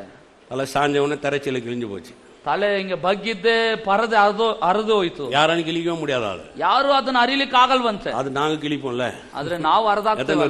ಎಷ್ಟು ಜನ ನಂಬ್ತೀರಾ? ಯಾರನ್ನು கிழிக்க முடியாது. ಎಲ್ರಿ ಯಾರಿಂದಲ್ಲ ಅರಿಲಿಕ್ಕೆ அவர் கிழிச்சிருவாரு. ಆತನ ಅರಿದು ಬಿಡ್ತಾನೆ. விளங்குதா? ಅರ್ಥ ಆಗ್ತಿದ್ಯಾ? நிறைய பேருக்கு விளங்குறது கிடையாது. அவனுக்கு திருச்சிலை கிழிக்க முடியாது, திருச்சிலை கிழிக்க முடியாது, 1000 ஆண்டுகளா சொல்லினே இருந்தான். நான் கிழிக்கிறேன்டான்னு கிழிச்சிட்டு 2 பேரையும் ஒன்னாக்கிட்டு போயிட்டாரு. ಅನೇಕರು ಸಾವಿರಾರು ವರ್ಷಗಳಿಂದ ಹೇಳ್ತಿದ್ರು, ಈ ಪರದೆನ ಯಾರು ಅರಿಲಿಕ್ಕೆ ಸಾಧ್ಯವೇ ಇಲ್ಲ ಅಂತ. ಆದ್ರೆ ಯೇಸು ಬಂದು ಹೇಳ್ದ, ನಾನು ಅರ್ಧಾಗ್ತಾನೆ ಅಂತ. ತಕ್ಷಣ ಅರ್ಧ ಆಗ್ಬಿಟ್ಟು ಹೋದ. கையில கிழிச்சாரு, ಕರದಲ್ಲ ತಾನು ಹರಿದಿದ್ದು. ಗಾಬ್ರಿಯಲ್ அந்த பக்கம் நீ புடி, மிகாவேல் இந்த பக்கம் புடி, பெரிய கத்தி எத்துனாங்க. சர் சர் அல்லேலூயா ஆமென் அப்படி அர்த்தாரா? ಗಬ್ರಿಯಲ್ ನೀನು ಆ ಕಡೆ ಇರು, ಮಿಕಾಯಲ್ ನೀನು ಈ ಕಡೆ ನಿಲ್ಲು, ಆ ಕತ್ತಿನ ಕೊಡಪ್ಪ ಅಂತ ಸರ್ ಅಂತ ಅದನ್ನ ಅರ್ಧ ಅವರು ಮರಿಚಾರು. ತಾನು ಮರಣವನ್ನು ಹೊಂದಿದ. அவருடைய மரணம் பவர்ஃபுல்லானது. ತನ್ನ ಮರಣ ಅನ್ನೋದು ಬಹಳ ಶಕ್ತಿಯುತವಾದದ್ದು. அந்த மரணத்துல எல்லாத்தையும் சுமந்தார் அவர். ಆ ಮರಣದಿಂದ ಎಲ್ಲವನ್ನು ಒತ್ತುಕೊಂಡ. எந்த மரணத்தை பிசாசு மனிதனுக்கு கொடுத்து மனித அவமானப்படுத்த நினைச்சானோ அதே மரணத்தை கையில தூக்கி அதே தண்டனையை தன் மேல போட்டுக்கொண்டு அதே ஆக்கிரமித்திருப்ப தன் மேல போட்டுக்கொண்டு அந்த மரணத்தை மனுஷனுக்கு வழியாய் மாத்தி கொடுத்தாரு பாருங்க. அதான் தேவனுடைய ஞானம். ಯಾವ ಮರಣ ಮನುಷ್ಯನಿಗೆ ಒಂದು ದೊಡ್ಡ ಬಾಧೆಯಾಗಿತ್ತು, ಯಾವ ಮರಣ ಮನುಷ್ಯನ ಬದುಕ ಕೊಡಿಸಲಿಲ್ಲವೋ ಅದೇ ಮರಣವನ್ನು ದೇವರು ತನ್ನ ಮೇಲೆ ಹಾಕೊಂಡು ಮನುಷ್ಯನ ಮೇಲೆ ದಂಡನೆ, ನ್ಯಾಯ ತೀರ್ಪು ಎಲ್ಲವನ್ನು ತನ್ನ ಮೇಲೆ ಹಾಕೊಂಡು ಆ ಮರಣದ ಮುಖಾಂತರ ಮನುಷ್ಯನಿಗೆ ಒಂದು ಮಾರ್ಗವನ್ನು ಏರ್ಪಡಿಸಿಕೊಟ್ಟ. ನೋಡ್ರಿ, ಅದೇ ದೇವರ ಬಹುದೊಡ್ಡ ಯೋಜನೆ. அது மாதிரி விளங்குது. ಎಷ್ಟು ಜನಕ್ಕೆ ಅರ್ಥವಾಗ್ತಿದೆ? அல்லேலூயா. ಹಲ್ಲೆಲೂಯಾ. விளங்க நிறைய வழி இருக்குது. ಹೇಳ್ರಿ ತುಂಬಾ ಮಾರ್ಗಗಳಿದೆ. தெரியுங்களா? கொஞ்ச நாள் நல்லா உட்காருங்களேன். ಸ್ವಲ್ಪ ಚೆನ್ನಾಗಿ ಕುಂತ್ಕೊಳ್ರಿ. நான் சொல்றது புரியுதுங்களா? வாழ்க்கை எல்லாம் பிசாசு நினைச்சான் ஆதாம ஏவாளியுமே பிடிச்சிட்டா உலகமே போயிடுச்சுன்னா அங்கேயே தேவன் இறங்கி உள்ள பெரிய வேலையை செய்யறாருன்னா இன்னைக்கு நம்ம வாழ்க்கையில காரியத்தை செய்ய மாட்டாரா? ಸೈತಾನ್ ನೆನೆಸ್ಬಿಟ್ಟ ಆದಿಯಲ್ಲಿ ಆದಾಮ ಅವಳನ್ನ ಕೆಡಿಸ್ಬಿಟ್ರೆ ಎಲ್ಲರನ್ನು ಕೆಡಿಸ್ದ ಹಂಗೆ ಅಂತ. ಆದ್ರೆ ಅಲ್ಲೇ ದೇವರು ಇಳಿದು ಕೆಲಸ ಮಾಡಿದಾನ ಅಂತ ಹೇಳಿದ್ರೆ ಇವತ್ತು ನಿಮ್ಮ ನನ್ನ ಜೀವನದಲ್ಲಿ ಎಷ್ಟು ಕೆಲಸ ಮಾಡಬಹುದು. Amen amen. ಅದೇ ಮೇಲೆ ವಿಶ್ವಾಸಿ ನಂಬ್ತಿದ್ದಾರೆ. ಪೌಲ್ வந்து சில காரியத்தை சொல்றாரு, ரொம்ப அருமையா சொல்றாரு பாருங்க. ನೋಡ್ರಿ ಪೌಲನು ಕೆಲವೊಂದು ಕಾರ್ಯಗಳನ್ನು ಹೇಳ್ತಾನೆ, ಬಹಳ ಸುಂದರವಾಗಿ ಹೇಳ್ತಾನೆ. சில அதனால அதிகமா சொல்றது வேதத்தை நல்லா பாருங்க அப்படி. ಆದ್ರಿಂದಲೇ ಅನೇಕ ಸಾರಿ ಹೇಳೋದುಂಟು, ವಾಕ್ಯನ ಚೆನ್ನಾಗಿ ಗಮನಿಸಿ. அவர் சொல்ற அவர் மரணத்தினால் நாம் என்ன பண்றோமா பிழைக்கிறோம்ன்றாரு. ಆತನ ಹೇಳ್ತಾನೆ ಆತನ ಮರಣದಲ್ಲಿ ನಾವೇನ್ ಮಾಡ್ತಿದ್ದೀವಿ, ಜೀವಿಸ್ತಿದ್ದೇವೆ. ஏன்னா பங்கல நமக்கு பிழைப்புன்றாரு பாருங்க. ಕಾರಣ ಅಲ್ಲೇ ಒಂದು ಜೀವ. பிலிப்பியர் 1:21 வாச்சீங்கன்னா, பிலிப்பியದವರಿಗೆ 1:21 ಓದಿದ್ರೆ ಕ್ರಿಸ್ತನಿಗೆ ಜೀವನ್ ಸಾವು எனக்கு ஆதாயம்ன்றார். ಕ್ರಿಸ್ತನೇ ನನಗೆ ಜೀವ, ಸಾಯುವುದು ನನಗೆ ಲಾಭವೇ. பாருங்க இதுல எதை பத்தி பேசுறாரு? ಇದರಲ್ಲಿ ಯಾವುದು ಕುರಿತು ಮಾತಾಡ್ತಾನೆ? ಕ್ರಿಸ್ತನಿಗೆ ಜೀವನ್ சொன்னா சிலுவையில மரித்த கிறிஸ்துவனுக்கு ஜீவன். இப்போ ಕ್ರಿಸ್ತನ ನನಗೆ ಜೀವ ಅಂತ ಹೇಳಿದ್ರೆ ಶಿಲುಬೆಯಲ್ಲಿ ಪ್ರಾಣ ಕೊಟ್ಟ ಆ ಕ್ರಿಸ್ತನ್ ನನಗೆ ಜೀವ. அந்த மரணத்துக்குள்ளாக நான் நுழைஞ்சா எனக்கு ஜீவன். ಆ ಮರಣದ ಮುಖಾಂತರ ನಾನು ಪ್ರವೇಶ ಮಾಡಿದ್ರೆ ಅದು ನನಗೆ ಜೀವ. இப்போ என் மரணம் எனக்கு ஆதாயம். ಈಗ ನನ್ನ ಮರಣ ನನಗೆ ಒಂದು ಲಾಭ. ಅದನ್ನ ವಿಶ್ವಾಸಿங்க. அவருடைய மரணத்துல ஜீவன், ಆತನ ಮರಣದಲ್ಲಿ ಜೀವ. என் மரணம் எனக்கு தண்டனை, ನನ್ನ ಮರಣ ನನಗೆ ದಂಡನೆ. என் தண்டனை எனக்கு ஆதாயமா பண்ணி கொடுத்தார். ಆದ್ರೆ ನನ್ನ ದಂಡನೆಯನ್ನೇ ನನಗೆ ಲಾಭವಾಗಿ ಪರಿವರ್ತಿಸುತ್ತಿದ್ದಾನೆ. ಅದನ್ನ ವಿಶ್ವಾಸಿಗರು மட்டும் ஒரு அல்லேலூயா சொல்லுங்க. நம்பவர் ಮಾತ್ರ ಒಂದು அல்லேலூயா. நல்லா விளங்கி கொள்ளுங்க, ಚೆನ್ನಾಗಿ ಅರ್ಥ ಮಾಡ್ಕೊಳ್ಳಿ. இந்த பழத்தை புசிக்கிற நாளில் சாவே சாவாய், தண்டனை அது. ಈ ಹಣ್ಣನ್ನು ತಿಂದ ದಿನ ಸತ್ಯ ಸಾಯುವ, ಅದು ದಂಡನೆ. இப்ப பவுல் சொல்றாரு என் மரணம் என் சாவு எனக்கு ஆதாயம் என்று. ಆದ್ರೆ ಪೌಲ್ ಹೇಳ್ತಾನೆ ನನ್ನ ಮರಣ ನನಗೆ ಲಾಭ. அப்போ தேவன் அங்க கொடுத்த தண்டனை எப்படி ஆதாயமா மாறுச்சு? ಹೇಗೆ ದೇವರು ಕೊಟ್ಟಂತ ದಂಡನೆ ಲಾಭವಾಗಿ எப்படி மாறுச்சுனா, ಹೇಗೆ ಬದಲಾಯಿತು? கிறிஸ்துவுடைய மரணம் நான் விசுவாசிக்கும் பொழுது அந்த மரணத்துக்குள்ள நான் நுழையும் பொழுது என் மரணம் எனக்கு ஆதாயமா மாறுது. கிறிಸ್ತನ ಮರಣವನ್ನು ನಂಬಿ ಅದರಲ್ಲಿ ಪಾಲುಗಾರನಾಗುವಾಗ ನನ್ನ ಮರಣ ನನಗೆ ಲಾಭವಾಗಿ ಪರಿವರ್ತನೆ ಆಗ್ತಿದೆ. அது மாதிரி விளங்குது, எனக்கு ಅರ್ಥವಾಗ್ತಿದೆ. அதனாலதான் தைரியமா சொன்னார் பவுல். ஆದ್ರಿಂದ பவுல் ಧೈರ್ಯವಾಗಿ ಸಾವು எனக்கு ஆதாயம், ಸಾಯುವುದು ನನಗೆ ಲಾಭ. ஏன் ஒரு தண்டனை போய் ஆதாயம் சொல்ல முடியும்? ಹೇಗೆ ಒಂದು ದಂಡನೆನ ಲಾಭ? ஏன்னா அவருடைய மரணம் எனக்கு ஜீவனை ஏற்படுத்துறதுனால ಆತನ ಮರಣ ನನಗೆ ಜೀವವನ್ನು ಉಂಟು ಮಾಡ್ತಿದೆ. அது மாதிரி விளங்குது. சொல்லுங்க, அவருடைய மரணம் எனக்கு ஜீவன். ಹೇಳ್ರಿ, ಆತನ ಮರಣ ನನಗೆ ಜೀವ. ವಿಶ್ವಾಸಿக்கிறீங்களா? ನಂಬ್ತೀರಾ? ಅದು மாதிரி ವಿಶ್ವಾಸಿ. ಎಷ್ಟು ನಂಬ್ತಿದ್ದೀರಿ? அதனாலதான் பிசாசு வந்து குழம்பி போயிடான். ಆದ್ರೆ ಸೈತಾನ ಗಲಿಬಿಲಿ ಆಗ್ಬಿಟ್ಟ. ஏன்னா அவனுக்கு வந்து இப்படி நடக்கும் அவன் யோசிப்பான். ಯಾಕಂದ್ರೆ ಅವನು ಈ ರೀತಿ ನಡೀತದೆ ಅನ್ನೋದು ಯೋಚಿಸಿ ನೋಡ್ಲಿಲ್ಲ. ஒரு உதாரணம் சொல்ல மாதிரி ಉದಾಹರಣೆಗೆ ಹೇಳ್ತಾನೆ. நம்ம எல்லாருக்கும் தெரியும் 1 சாமுவேல் 17ஆம் அதிகாரம். ನಮ್ಮೆಲ್ಲರಿಗೂ ಗೊತ್ತು 1 ಸಾಮುವೇಲ 17ನೇ ಅಧ್ಯಾಯ. அப்ப அதெல்லாம் படிக்க வேணாம்னு நினைக்கிறேன். ಹೋಗಿ ಓದಬೇಕಾಗಿಲ್ಲ ಅಂತ ನೆನೆಸ್ತೇನೆ. நான் சொல்றத கேட்டீங்க, நீங்களே போய் வீட்ல படிக்கணும். ನಾನು ಹೇಳೋದನ್ನ ಕೇಳಿದ್ರೆ ಮನೆಯಲ್ಲಿ ಹೋಗಿ ನೀವು ಓದಬಹುದು. நீங்க வாட்சிங்கன்னா இந்த தாவீது அங்க வரும்போது ನೀವು ಅಲ್ಲಿ ಓದಿದ್ರೆ ದಾವೀದನ ಅಲ್ಲಿ ಪ್ರವೇಶ ಮಾಡುವಾಗ ಅங்க ದಾವೀದ ಯಾರುமே ಗೋಲಿಯಾತ ಕೊಲ್ற மாதிரி பார்க்கவே கிடையாது. ಯಾರು ಸಹ ದಾವೀದನನ್ನು ಗೋಲಿಯಾತನ ಒಡೆದು ಬೀಳಿಸುವನಾಗಿ ನೋಡ್ಲಿಲ್ಲ. ಎಲ್ಲ ಕೇವಲமா பார்த்தாங்க. ಎಲ್ಲರೂ ಸ್ವಲ್ಪ ಹೀನವಾಗಿ ನೋಡಿದ್ರು. நீங்க போய் வாசிங்க, அண்ணன் தம்பிகளே சொன்னாங்க, நீ எதுக்காக இங்க வந்த, உன் பெருமையை நீ காட்டுறியா, போய் ஆடுமை போடான்னு சொல்லி ಕೇವಲமா பேசுறாங்க. ಅಣ್ಣಂದಿರ ಅವನನ್ನು ನೋಡಿ ಅವನನ್ನ ಬೈತಾ ಇದ್ದಾರೆ. ನಿನ್ನ ತುಂಟುತನ ನಮಗೆ ಗೊತ್ತಿದೆ, ಯಾಕೆ ಇಲ್ಲಿಗೆ ಬಂದೆ, ಓ ಕುರಿಗಳನ್ನ ಮೇಯಿಸಂದ ಬೈತಾ ಇದ್ದಾರೆ. ಯೇಸು ಭೂಮಿயில வந்தவனே, யூதர்கள பிறந்தவனே, சொந்த சகோதரர்கள் அவர் பார்த்து சொன்னாங்க, நீ ரொம்ப அதிகமா பேசுற, இதெல்லாம் ಸಾಧ್ಯಮಲ್ಲ. ಅವರು ಮದಿಕವೇ ಇಲ್ಲ. ಯೇಸು ಸ್ವಾಮಿ ಸಹ ಯಹೂದ್ಯರ ಮಧ್ಯದಲ್ಲಿ ಜನಿಸಿ ಬೆಳೆದಾಗ ತನ್ನ ಸಹೋದರರೇ ಹೇಳಿದ್ರು, ನೀನು ಇದು ಮಾಡೋದು ಸರಿಯಲ್ಲ ಇಷ್ಟು ಎಂಬುದಾಗಿ ಬಹಳ ಆತನ ದೊಡ್ಡ ರೀತಿಯಲ್ಲಿ ನೋಡ್ಲಿಲ್ಲ. இப்ப அவர் சொல்றாரு, நான் போறேன், நான் சாவடிக்கிறேன் அப்படின்றாரு.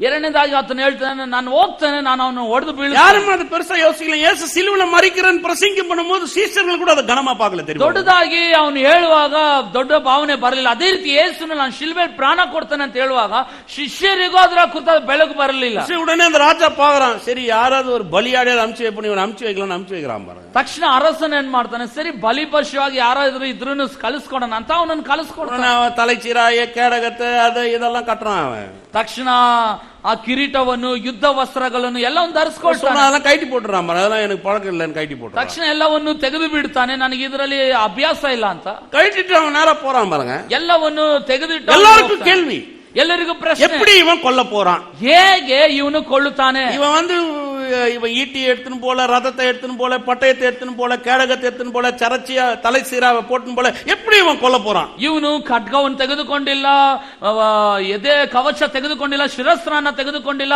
ಹೇಗೆ ಇವನು ಅವನನ್ನು ಕೊಲ್ಲುತ್ತಾನೆ? இஸ்ரவேலுக்கு முழுவதும் ஒரு குழப்பம், எப்படி கொல்ல போறான்? ಇಸ್ರಾಯೇಲರಿಗೆಲ್ಲ ಗಲಿಬಿಲಿ, ಹೇಗೆ ಇವನು ಅವನನ್ನು ಕೊಲ್ತಾನೆ? கையில ஒரு குச்சியோட ஒரு கவனோட இறங்கி போயின்னுறான் பாருங்க. ಕೈಯಲ್ಲಿ ಒಂದು ಕೋಲು ಒಂದು ಕವನ ಹಿಡ್ಕೊಂಡು ಹೋಗ್ತಾ ಇದ್ದಾನೆ. உடனே நீங்க பாத்தீங்கன்னா பெலிஸ்தரும் அதெல்லாம் பாக்குறாங்க. எல்லாரும் பார்த்து எப்படி இவன் போய் கொல்ல முடியும் அந்த கோலியாத்தனை? ತಕ್ಷಣ ಫಿಲಿಸ್ಟಿಯನ್ಸ್ ಆ ಕಡೆಯಿಂದ ನೋಡ್ತಿದ್ದಾರೆ, ಹೇಗೆ ಗೋಲಿಯಾತನ ಇವನು ಕೊಲ್ಲಬಹುದು? ஏன் கோலியாத்தை கேக்குறாங்க?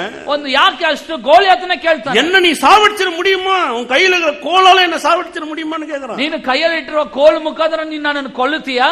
இப்ப யாருக்குமே இவன் எப்படி சாவடிக்க போறான்னு தெரியலங்க. ಯಾರಿಗೂ ಸಹ ಇವನು ಹೇಗೆ ಕೊಲ್ಲುತ್ತಾನೆ ಅನ್ನೋದು ಗೊತ್ತೇ ஆனா ಇಲ್ಲ. ஒருத்தருக்கு மட்டும் தான் தெரியும் எப்படி சாவடிக்க ಆದ್ರೆ போறான். ಒಬ್ಬಾತನಿಗೆ ಮಾತ್ರ ಗೊತ್ತು ಇವನು ಹೇಗೆ அது தாவீதுக்கு மட்டும் தான் தெரியும் கல்லுல அடிக்க போறான். ದಾವಿದನಿಗೆ ಮಾತ್ರ ಗೊತ್ತು ನಾನು ಕಲ್ಲಿಂದ ಹೊಡಿತೇನೆ. அதே மாதிரி நான் சொன்னது விளங்குது. ಜನಕ್ಕೆ ಅರ್ಥವಾಗ್ತಿದೆ. இன்னைக்கு நிறைய பேருக்கு இயேசு சிலுவையில தான் மீட்பை வச்சிருக்கிறார், நிறைய பேருக்கு தெரியல. ಅನೇಕರಿಗೆ ಶಿಲುಬೆಯಲ್ಲೇ ಯೇಸು ವಿಮೋಚನೆ ಇಟ್ಟಿದ್ದಾನೆ ಅನ್ನೋದು ಗೊತ್ತಾಗ್ತಿಲ್ಲ. புறஜாதிகளுக்கும் தெரியல, யூதருக்கும் தெரியல, ಅನ್ಯ ಜನರು ಗೊತ್ತಾಗ್ತಿಲ್ಲ, ಯಹೂದ್ಯರಿಗೆ ಗೊತ್ತಾಗ್ತಿಲ್ಲ. அவர் சிலுவையை தூக்கிட்டு வரும்போது எல்லாரும் கேவலமா சிரிச்சாங்க. இந்த மரத்தினால மீட்பா, இந்த மரத்தினால மீட்பா, இந்த மரத்தினால மீட்பா. ಆತನು ಶಿಲುಬೆಯಲ್ಲಿ ಹೊತ್ತುಕೊಂಡು ಬರುವಾಗ ಎಲ್ಲರೂ ಹೀನಯವಾಗಿ ನೋಡಿದ್ರು.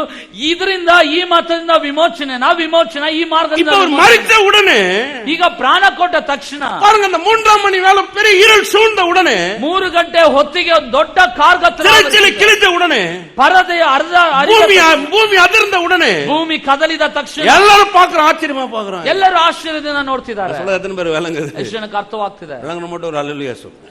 ஏன்னா இது யார் மனதிலே இல்ல, ಕಾರಣ ಯಾರ ಮನಸ್ಸಿನಲ್ಲಿ ಇಲ್ಲ. ಇದು கோலியாத் மனதிலே இல்ல, பிசாசுக்கே இது தெரிய சிலுவையில் அவர் என்ன மேற்கொள்ள போறார். ಗೋಲಿಯಾತನ ಮನಸ್ಸಿನಲ್ಲಿ ಇದ್ದಿಲ್ಲ, ಸೈತಾನಗೂ ಸಹ ಯಾವುದೇ ಒಂದು ಸೂಚನೆ ಗೊತ್ತಾಗಲಿಲ್ಲ, ಶಿಲುಬೆ ಮುಖಾಂತರ ನನ್ನನ್ನು ಗೆಲ್ಲುತ್ತಾನೆ ಅಂತ. ரோமர் 11:33 ರೋಮಪುರದವರಿಗೆ 11:33 ವಾಕ್ಯ. தேவனுடைய ஐஸ்வர்யம், ஞானம், அறிவு என்பவர்களின் ஆழம் எவ்வளவா இருக்கிறது. அவருடைய நியாய தீர்ப்புகள், சொல்லுங்க நியாய தீர்ப்புகள், நல்ல சத்தமா சொல்லுங்க. நியாய தீர்ப்புகள் அளவிடப்படாதவைகள், அவருடைய வழிகள் ஆராயப்படாதவைகள். ಆಹಾ, ದೇವರ ಐಶ್ವರ್ಯವು, ಜ್ಞಾನವು, ವಿವೇಕವು ಎಷ್ಟೋ ಅಗಾಧ. ಆತನ ತೀರ್ಮಾನಗಳು ಪರಿಶೋಧನೆಗೆ ಅಗಮ್ಯ. ಆತನ ಮಾರ್ಗಗಳು ಕಂಡುಹಿಡಿಯುವುದಕ್ಕೆ ಎಷ್ಟೋ ಅಸಾಧ್ಯ.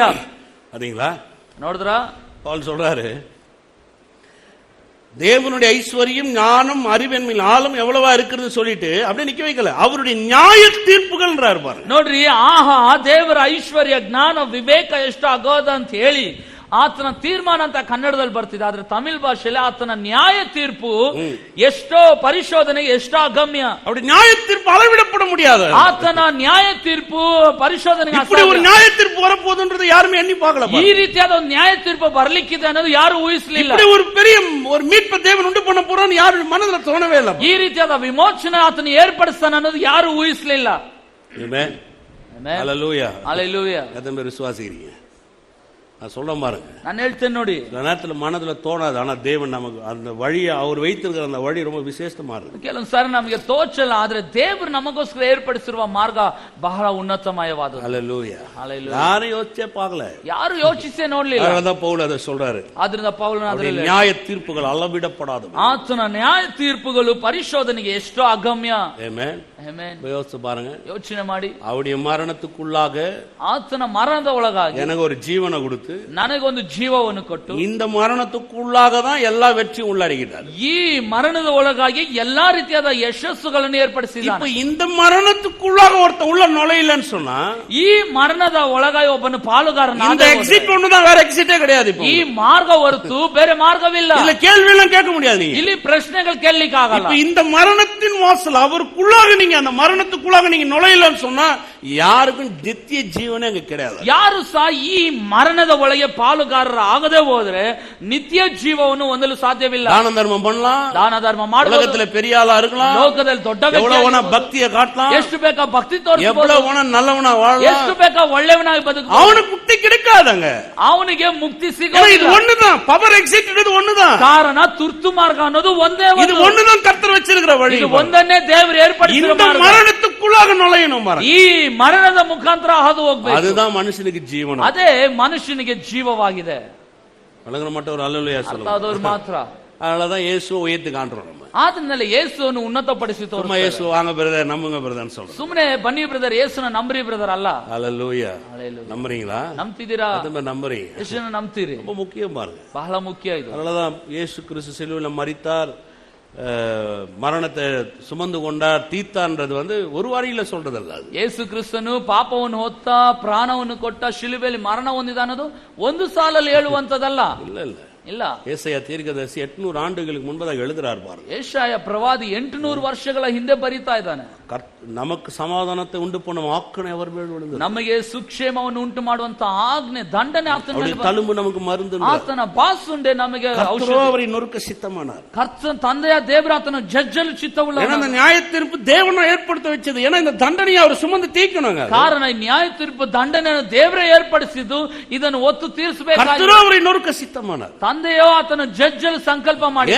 ಯಾಕೆ? இந்த முழு உலகமும் அவரோடு கூட வந்து சேரணும். ಪೂರ್ಣ ಲೋಕವು ಆತನಲ್ಲಿ ಬಂದು உலகத்துல எந்த மனுஷனுக்கும் ஒரு நல்வாழ்வு உண்டு பண்ணுகிற இடம் கல்வாரி சிலுவை. ಈ ಲೋಕದಲ್ಲಿ ಎಂತ ಮನುಷ್ಯನ ಅಥವಾ ಎಲ್ಲಾ ಮನುಷ್ಯರಿಗೂ ಒಳ್ಳೆ ಜೀವಿತ ಉಂಟು ಮಾಡುವ ಒಂದು ಸ್ಥಳ ಅಂತ ಹೇಳಿದ್ರೆ ಕಲ್ವಾರಿ ಶಿಲುಬೆ. உலகத்துல எந்த மனுஷன் தலையை நிமித்த கூட ஒரு இடம் கல்வாரி சிலுவை. ಈ ಲೋಕದಲ್ಲಿ ಎಲ್ಲಾ ಮನುಷ್ಯರ ತಲೆಯನ್ನು ಎತ್ತುವಂತೆ ಮಾಡಲಿಕ್ಕೆ ಒಂದು ಸ್ಥಳ ಇದೆ, ಅದು ಕಲ್ವಾರಿ ಶಿಲುಬೆ. இந்த உலகத்துல எந்த குற்றத்தையும் எல்லா குற்றத்தையும் நிவர்த்தி செய்து விடுதலையாக்கக்கூடிய ஒரு இடம் கல்வாரி சிலுவை. ಈ ಲೋಕದಲ್ಲಿ ಎಲ್ಲಾ ತಪ್ಪುಗಳನ್ನು ಕ್ಷಮಿಸಿ ಸ್ವೀಕರಿಸುವಂತ ಒಂದು ಸ್ಥಳ ಇದೆ, ಅದು ಕಲ್ವಾರಿ ಶಿಲುಬೆ.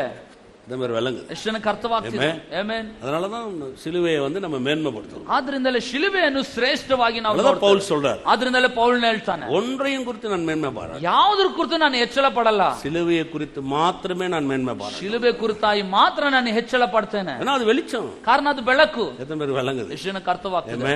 ಆಮೆನ್. யோசிச்சு பாருங்க, இன்னைக்கு ಯೋಚನೆ ಮಾಡ್ರಿ, ಇವತ್ತು ಬಿಲ್ಡಿಂಗ್ ಎರಿಯುதுங்க, ಕಟ್ಟಡ ಹತ್ತಿ ಉರಿತಿದೆ. ನಾನು ಪವರ್ ಎಕ್ಸಿಟ್ வெளியில ನೀವು ನಾನು ತುರ್ತು ಮಾರ್ಗದಿಂದ ಹೊರ ಬಂದಿದ್ದೇವೆ. ಕತ್ತಿಂದ್ರಾங்க ಜನங்க, ಎಲ್ಲರೂ ಕಿರ್ಚಾಡ್ತಿದ್ದಾರೆ, ಅಲ್ಲಿ ಕತ್ತಿಂದ್ರಾங்க. ಎಲ್ಲರೂ ஒரே எக்ஸிட் தான், ಆದ್ರೆ ಒಂದೇ ಮಾರ್ಗ. ஒரு எக்ஸிட்னா இவர் வழி, ಇವ್ರக்குள்ள இருந்தா வெளியில வர முடியும். ಒಂದು ಮಾರ್ಗ ಅನ್ನೋದು ಈತನ ಮಾತ್ರವೇ, ಈತನ ಮುಖಾಂತರನೇ ಹೊರಗೆ ಬರಬೇಕು. அதனால நீங்க ஊழியம் பண்றோம். ಆದ್ರಿಂದಲೇ ಇವತ್ತು ನೀವು ನಾನು ಸೇವೆ ಮಾಡ್ತೀವಿ. ನಾನು ಎದ್ರ ವழியா போனா அந்த பவர் எக்ஸிட் வழியா போய் தான் ಜನங்களை திருப்பி வெளில கொண்டு, அதுதான் நற்செய்தின்னு சொல்றோம். ನೀವು ನಾನು ಯಾವ್ದ್ರ ಮುಖಾಂತರ ಹಾದು ಹೋಗ್ಬೇಕಾ, ಆ ತುರ್ತು ಮಾರ್ಗದಿಂದಲೇ ಹೋಗಿ ಅಲ್ಲಿ ಸಂಕಷ್ಟದಲ್ಲಿರೋ ಜನರ ಹೊರ ತರ್ತವೆ. ಇದಕ್ಕೆ ನಮ್ಮ ವഴಿ ಎಲ್ಲ இல்லங்க, ನಮ್ಮ ಮಾರ್ಗ ಇಲ್ಲ, ಬುದ್ಧಿ ಎಲ್ಲ ಇಲ್ಲ, ನಮ್ಮ ಬುದ್ಧಿ ಎಲ್ಲ ஒரே வழி, ಒಂದೇ ಮಾರ್ಗ. பாருங்க, வெளியில என்ன வெளியில கொண்டு வந்து விட்டாரு, ಆದ್ರೆ ಹೊರ ತಂದು ನಾನು ಬಿಟ್ಟಿದ್ದೆ, உள்ள ஒருத்த கத்துறான், ಒಳಗೆ ಕಿರ್ಚಾಡ್ತಿದ್ದಾನೆ. இப்ப திரும்ப நான் அவனை காப்பாத்துறதுக்கு போனா என் முயற்சியில கயிறு போட்டு ஏற முடியாது. ಮತ್ತೆ ಇವಾಗ ಅವನ್ನ ಕಾಪಾಡಬೇಕಂತ ಹೇಳಿದ್ರೆ ನನ್ನ ಪ್ರಯತ್ನದಿಂದ ಹೋಗಿ ಅವನು ஒரே எக்ஸிட், ಒಂದೇ ಮಾರ್ಗ. அவருடைய மரணத்துக்குள்ள தான் ನಾನು நுழைவேன். ಆತನ ಮರಣದ ಮುಖಾಂತರ ನಾನು ಅವನ ಕೂட்டிட்டு வர வேண்டும், ಮತ್ತೆ ಅವನನ್ನು ಹೊರ ತರಬೇಕಾಗಿದೆ. ಯೆಶುವಿಗೆ ಅರ್ಥವಾಗ್ತಿದೆ. இதுதான் வழி, ಇದೇ ಇರತಕ್ಕ ಮಾರ್ಗ. இதை விட்டா வேற வழி கிடையாது. ಇದನ್ನ ಬಿಟ್ರೆ ಬೇರೆ ಮಾರ್ಗನೇ ಇಲ್ಲ. ಆಮೆನ್.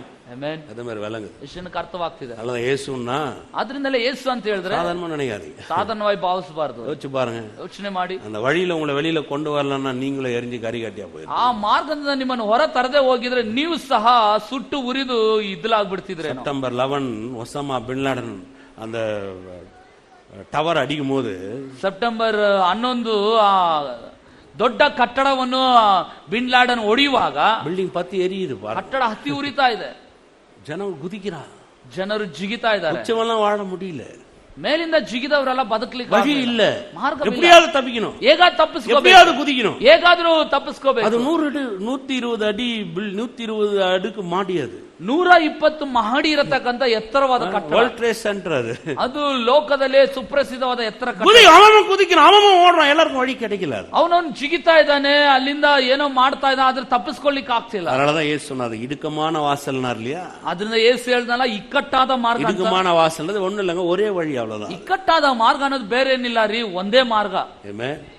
விசுவாசி ನಂಬ್ತೀರಾ? ரொம்ப முக்கியம், அது ಬಹಳ ಮುಖ್ಯ. யோசிச்சு பாருங்க, ಯೋಚನೆ ಮಾಡಿ. இப்ப அந்த பில்டிங் அவ்வளவு பேர் 120 அடுக்கு மாடியில நீங்களும் நானும் இருக்கிறோம்னு வச்சு, 120 ಮಹಡಿ ಇರತಕ್ಕ ಎತ್ತರ ಕಟ್ಟಡದಲ್ಲಿ ನೀವು ನಾನು ಇದ್ದೇವೆ. பில்டிங்ல கிராஷ் ஆகி போச்சு, ಈಗ ಬಿಲ್ಡಿಂಗ್ ಅಲ್ಲಿ ಅನಾಹುತ ಸಂಭವಿಸಿತು, வெளியில வந்துட்டோம், நம்ம ஒரு 4 பேர் வெளியில வந்துட்டோம். ಇವಾಗ ನಾವು ಇರತಕ್ಕವರು ಹೊರ ಬಂದ್ಬಿಟ್ವಿ, பில்டிங் மேல அப்படியே கொலாப்ஸ் ஆயிட்டு இருக்குது. ಈಗ ಬಿಲ್ಡಿಂಗ್ ಅನಾಹುತದಲ್ಲಿ ಇದೆ, ஒரೇ ஒரு பவர் எக்ஸிட் மட்டும் தான் இருக்கு, ಒಂದೇ ಒಂದು ತುರ್ತು ಮಾರ್ಗ ಇದೆ. அதுக்குள்ள போய் தான் கூட்டிட்டு வர வேண்டியதா இருக்கு. ಇವಾಗ ಅದರ ಮುಖಾಂತರನೇ ಹೋಗಿ ಹೊರ ತರಬೇಕು. நான் சொல்றது விளங்குதா? ಅರ್ಥ ಆಗ್ತಿದೆಯಾ? வேற வழி இல்ல, ಬೇರೆ ಮಾರ್ಗ ಇಲ್ಲ. அதனாலதான் கிறிஸ்துவன்றது சாதாரணமா நினைக்காது. ಆದ್ರಿಂದಲೇ ಕ್ರೈಸ್ತತ್ವ ಅಂತ ಹೇಳುವಾಗ ಸಾಧಾರಣವಾಗಿ ನೆನೆಸಬಾರದು. ಯೇಸು ಒರುವರೇ ವಳಿ, ಯೇಸು ಒಬ್ಬಾತನು ಮಾತ್ರ, ಯೇಸು ಒರುವರೇ ವಾಸಲ್, ಯೇಸು ಒಬ್ಬಾತನು ಮಾತ್ರ, ಯೇಸು ಒರುವರೇ ಜೀವನ್, ಯೇಸು ಒಬ್ಬನೇ ಜೀವ, ಯೇಸು ಒರುವರೇ ಸತ್ಯಂ, ಯೇಸು ಒಬ್ಬನೇ ಸತ್ಯ, ಯೇಸು ಒರುವರೇ ಪರಿಹಾರಿ, ಯೇಸು ಒಬ್ಬನು ಮಾತ್ರ ಪರಿಹಾರ, ಯೇಸು ಒರುವರೇ ನನ್ಮೈ ತರುகிறவர், ಯೇಸು ಒಬ್ಬನು ಮಾತ್ರ ಮೇಲೆ ಮಾಡುವ, ಯೇಸು ಒರುವರೇ ಪರಲೋಕத்தின் வாசல், ಯೇಸು ಒಬ್ಬನೇ ಪರಲೋಕದ ಹೆಬ್ಬಾಗಿಲು.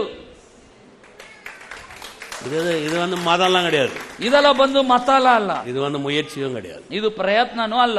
இந்த உலகத்துல இருக்கிற ஒரே வாழ்க்கை தான். ಲೋಕದಲ್ಲಿ ಒಂದೇ ಒಂದು ಜೀವನ, 7 ಜನ್ಮ கிடையாது உங்களுக்கு. 7 ಜನ್ಮ ಅನ್ನೋದಿಲ್ಲ. நீங்க நினைச்சிட்டு இருக்காதீங்க அடுத்த ஜென்மத்துல ஜென்மமே கிடையாது உங்களுக்கு. அவ்வளவுதான். ನೀವು ನೆನೆಸ್ತಿರ್ಬೇಡಿ ನಂತರದ ಜನ್ಮದಲ್ಲಿ ಇಲ್ಲ, ಜನ್ಮನೇ ಇಲ್ಲ. ஒரே வாழ்க்கை தான், ಒಂದೇ ಜೀವನ. தேவன் நமக்காக அருளப்பட்ட ஒரு மிகப்பெரிய ஈவு. ದೇವರು ದಯಪಾಲಿಸಿರುವ ಬಹುದೊಡ್ಡ ದಾನ ಇದು. ஒரு மனுஷன் இந்த மரணத்தை சந்திக்கணும், ಒಬ್ಬ ಮನುಷ್ಯನು ಮರಣವನ್ನು ಸಂಧಿಸಬೇಕು. அவன் கிறிஸ்துவோடு கூட இருந்தான்னு சொன்னா ಅವನು ಕ್ರಿಸ್ತನಲ್ಲಿ ಪಾಲು ಹೊಂದಿರೋದ. அவருடைய மரணம் இவனுடைய மரணத்துக்கு ஒரு ஃபயர் எக்ஸிட் ஆகும். ಕ್ರಿಸ್ತನ ಮರಣ ಇವನ ಮರಣಕ್ಕೆ ಒಂದು ತುರ್ತು ಮಾರ್ಗದಂತೆ ಹೊರ ಬರ್ತಾನೆ, வெளியில வரலாம், ಹೊರಗೆ ಬರಬಹುದು. அதனாலதான் கர்த்தராக இயேசு கிறிஸ்து விசுவாசிங்கன்னு சொல்லுவோம். ಆದ್ರಿಂದಲೇ ಕರ್ತನಾದ ಯೇಸು ಕ್ರಿಸ್ತನ ನಂಬ್ರಿ ಅಂತ ಹೇಳಲ್ಪಡುತ್ತೆ. பவுல் சொல்றாரு அவர் ஜீவன்றார். ಆದ್ರಿಂದಲೇ ಪೌಲ್ ಹೇಳ್ತಾನೆ ಆತನು ಜೀವ ಅಂತ. Amen, amen. ಅದನ್ನ ವಿಶ್ವಾಸಿ. ವಿಷಯ ನಂಬ್ತೀರಾ? ஹalleluya, ஹalleluya, ஹalleluya, ஹalleluya. ಎಲ್ಲರೂ சில வினாடி கர்த்தரை இயேசு பாருங்க, ಕೆಲವೊಂದು ನಿಮಿಷಗಳು ದೇವರನ್ನು ದೃಷ್ಟಿಸಿ ನೋಡಿ, நமக்காக அவர் மரிச்சதை எண்ணி பாருங்க, ನಮಗಾಗಿ ಆತನು ಮರಣ ಹೊಂದಿದ್ದನ್ನ ದೃಷ್ಟಿಸಿ ನೋಡಿ. சிலுவையில் எல்லாத்தையும் கொன்றான்னு பைபிள் சொல்லுது. ಶಿಲುಬೆಯಲ್ಲಿ ಎಲ್ಲವನ್ನು ಕೊಂದನಂತ ವಾಕ್ಯದಲ್ಲಿ ನೋಡ್ತೇವೆ. அவரை கொன்னவங்களை நம்ம பாக்குறோம், ಆತನನ್ನು ಕೊಂದವರನ್ನು ನಾವು ನೋಡ್ತೇವೆ. ಅವರು கொன்னதை நம்ம பார்க்கல, ಆದ್ರೆ ಆತನು ಏನನ್ನು ಕೊಂದನೋ ಅದನ್ನು ನಾವು ನೋಡ್ತಿಲ್ಲ. ಅವರು கொன்னதை நம்ம பார்க்கிறோம். ಆತನು ಕೊಂದದನ್ನ ನಾವು ನೋಡಬೇಕು. ஹalleluya, ஹalleluya, ஹalleluya. ஓ மே துதிக்கிறோம் கர்த்தாவே, ಸ್ತುತಿಸ್ತೇವಪ್ಪ. ஹalleluya, ஹalleluya. நன்றி செலுத்துகிறோம். ஹalleluya, ஹalleluya, ஹalleluya. ஓ மே துதிக்கிறோம். ಓ ನಿನ್ನ ಸ್ತುತಿಸ್ತೇವೆ, துதிக்கிறோம், ಸ್ತುತಿಸ್ತೇವೆ. ஸ்தோத்திரம். ஹalleluya, ஹalleluya, ஹalleluya. ಸ್ತೋತ್ರದ ஓ மே துதிக்கிறோம், ನಿನ್ನನ್ನು ಸ್ತುತಿಸ್ತೇವಪ್ಪ. துதிக்கிறோம். ஓ உமக்கு நன்றி செலுத்துகிறோம், ಸ್ತೋತ್ರ ಸ್ವಾಮಿ, உமக்கு நன்றி செலுத்துகிறோம். ಸ್ತುತಿಸ್ತೇವೆ ದೇವರೇ. சிலுவையில் எங்களுக்காக மரித்த தேவன் ஆண்டவர். ಶಿಲುಬೆಯಲ್ಲಿ ನಮಗಾಗಿ ಪ್ರಾಣ ಕೊಟ್ಟ ದೇವ. ஓ துதிக்கிறோம். ಓ ನಿನ್ನ ಸ್ತುತಿಸ್ತೇವೆ. ஸ்தோத்திரம். ಸ್ತೋತ್ರ ಸ್ವಾಮಿ. ஒருவேளை ಒಂದು ವೇಳೆ இங்க யாராவது கிறிஸ்து வேணும்னு ஆசைப்பட்டீங்கன்னா, ಕ್ರಿಸ್ತನ್ ನನ್ನ ಬಾಳಿನಲ್ಲಿ ಬೇಕಂತ ಯಾರಾದ್ರೂ ಬಯಸೋದಾದ್ರೆ, கர்த்தர் அவருடைய மரணத்தை உங்களுக்கு ஒரு வாசலா தருகிறார். ಆ ದೇವರು ಮರಣವನ್ನು ನಿಮಗೊಂದು ಬಾಗಿಲಂತ ಇಟ್ಟಿದ್ದಾನೆ. அவருடைய மரணத்தை உங்களுக்கு வாசலா தருகிறார். ತನ್ನ ಮರಣವನ್ನು ನಿಮಗೊಂದು ಬಾಗಿಲಂತ ಇಟ್ಟಿದ್ದಾನೆ. அதை நீங்க நம்பலாம், ಅದನ್ನು ನೀವು அதை நீங்க விசுவாசிங்க. ಅದನ್ನು ನೀವು ವಿಶ್ವಾಸಿಸಬಹುದು. உங்க வாழ்க்கையில தேவன் பெரிய காரியங்களை செய்வார். ಜೀವನದಲ್ಲಿ ದೇವರು ದೊಡ್ಡ ಕಾರ್ಯಗಳು ಮಾಡ್ತಾನೆ. யோசிக்காதீங்க, ಯೋಚನೆ ಮಾಡಬೇಡಿ. இவர் நல்லவர். ಈತನು ಒಳ್ಳೆಯವರು. மதம் நம்மளை வாழ வைக்காது, ಮತವು ನಮ್ಮನ್ನು ಬದುಕಗೊಳಿಸಲ್ಲ, பாரம்பரியம் நம்மளை வாழ வைக்காது, ಸಂಪ್ರದಾಯ ನಮ್ಮನ್ನು ಬದುಕಿಸಲ್ಲ. கிறிஸ்து ஒருவரே நம்மளை வாழ வைக்க. ಕ್ರಿಸ್ತನು ಮಾತ್ರ ನಮ್ಮನ್ನು ಬದುಕಿಸ್ತಾನೆ. அவர் ஒருவரே வழி, ಆತನೊಬ್ಬನೇ ಮಾರ್ಗ. அவர் இல்லாமல் ஒருவன பிதாவிடத்துல வர. ಆತನಿಲ್ಲದೆ ಯಾರೊಬ್ಬರು ತಂದೆ ಬಳಿಗೆ ಬರ್ಲಿಕ್ಕೆ ஓ ஸ்தோத்திரம், ஸ்தோத்திரம் தகப்பனே. ಸ್ತೋತ್ರ ದೇವರೇ. ஹalleluya, ஹalleluya. ஓ மக்கு நன்றி ராஜா, ನಿನಗೆ ವಂದನೆ, மக்கு நன்றி, ನಿನಗೆ ವಂದನೆ ಸ್ವಾಮಿ. ஓ மெத்துதிக்கிறோம். ಓ ನೀನು ಸ್ತುತಿಸ್ತೇವೆ. நம்மெல்லாம் கரங்களை உயர்த்துவோமா? ಅವೆಲ್ಲರೂ ಕರಗಳನ್ನೆತ್ತು. எல்லாரும் கரங்களை உயர்த்துங்க. ಅವೆಲ್ಲರೂ ಕರಗಳನ್ನೆತ್ತು. ஒருவேளை கிறிஸ்துவனுடைய அன்புல இருந்து பின்வாங்கி போயிருந்தா கூட சரி, ಕ್ರಿಸ್ತನ ಪ್ರೀತಿಯಿಂದ ಒಂದು ವೇಳೆ ಹಿಂಜರಿದು ಹೋಗಿ உங்க வாழ்க்கையில குற்ற உணர்வுகள், தாழ்வு மனப்பான்மையினால நீங்க மனம் அடிந்திருந்தாலும் சரி, ನಿಮ್ಮ ಬಾಲಿನಲ್ಲಿ ತಪ್ಪಿನ ಮನೋಭಾವನೆ, ತಪ್ಪಿನ ಮನಸ್ಸಾಕ್ಷಿ ನಿಮ್ಮಲ್ಲಿ ಕ್ರಿಯೆ ಮಾಡ್ತಿರೋದಾದ್ರೆ, கர்த்தர் உங்களுக்காக கிரியை செய்ய வல்லவர். ದೇವರು ನಿಮಗೋಸ್ಕರ ಕೆಲಸ ಮಾಡಲು ಶಕ್ತನಾದ. ஏன்னா அவருடைய மரணம் உங்களுக்கு ஜீவனை உண்டு பண்ணும். ಕಾರಣ ಆತನ ಮರಣ ನಿಮಗೆ ಜೀವವನ್ನು ಉಂಟು ಮಾಡ್ತದೆ. எல்லாரும் நம்மள அவர் கையில ஒப்பு கொடுக்கலாமா? ಎಲ್ಲರೂ ಆತನ ಕರದಲ್ಲಿ ಒಪ್ಪಿಸೋಣ. எல்லாரும் கரங்களை உயர்த்தி ಎಲ್ಲರೂ ಕರಗಳನ್ನೆತ್ತು. ஹalleluya, ஹalleluya, ஹalleluya.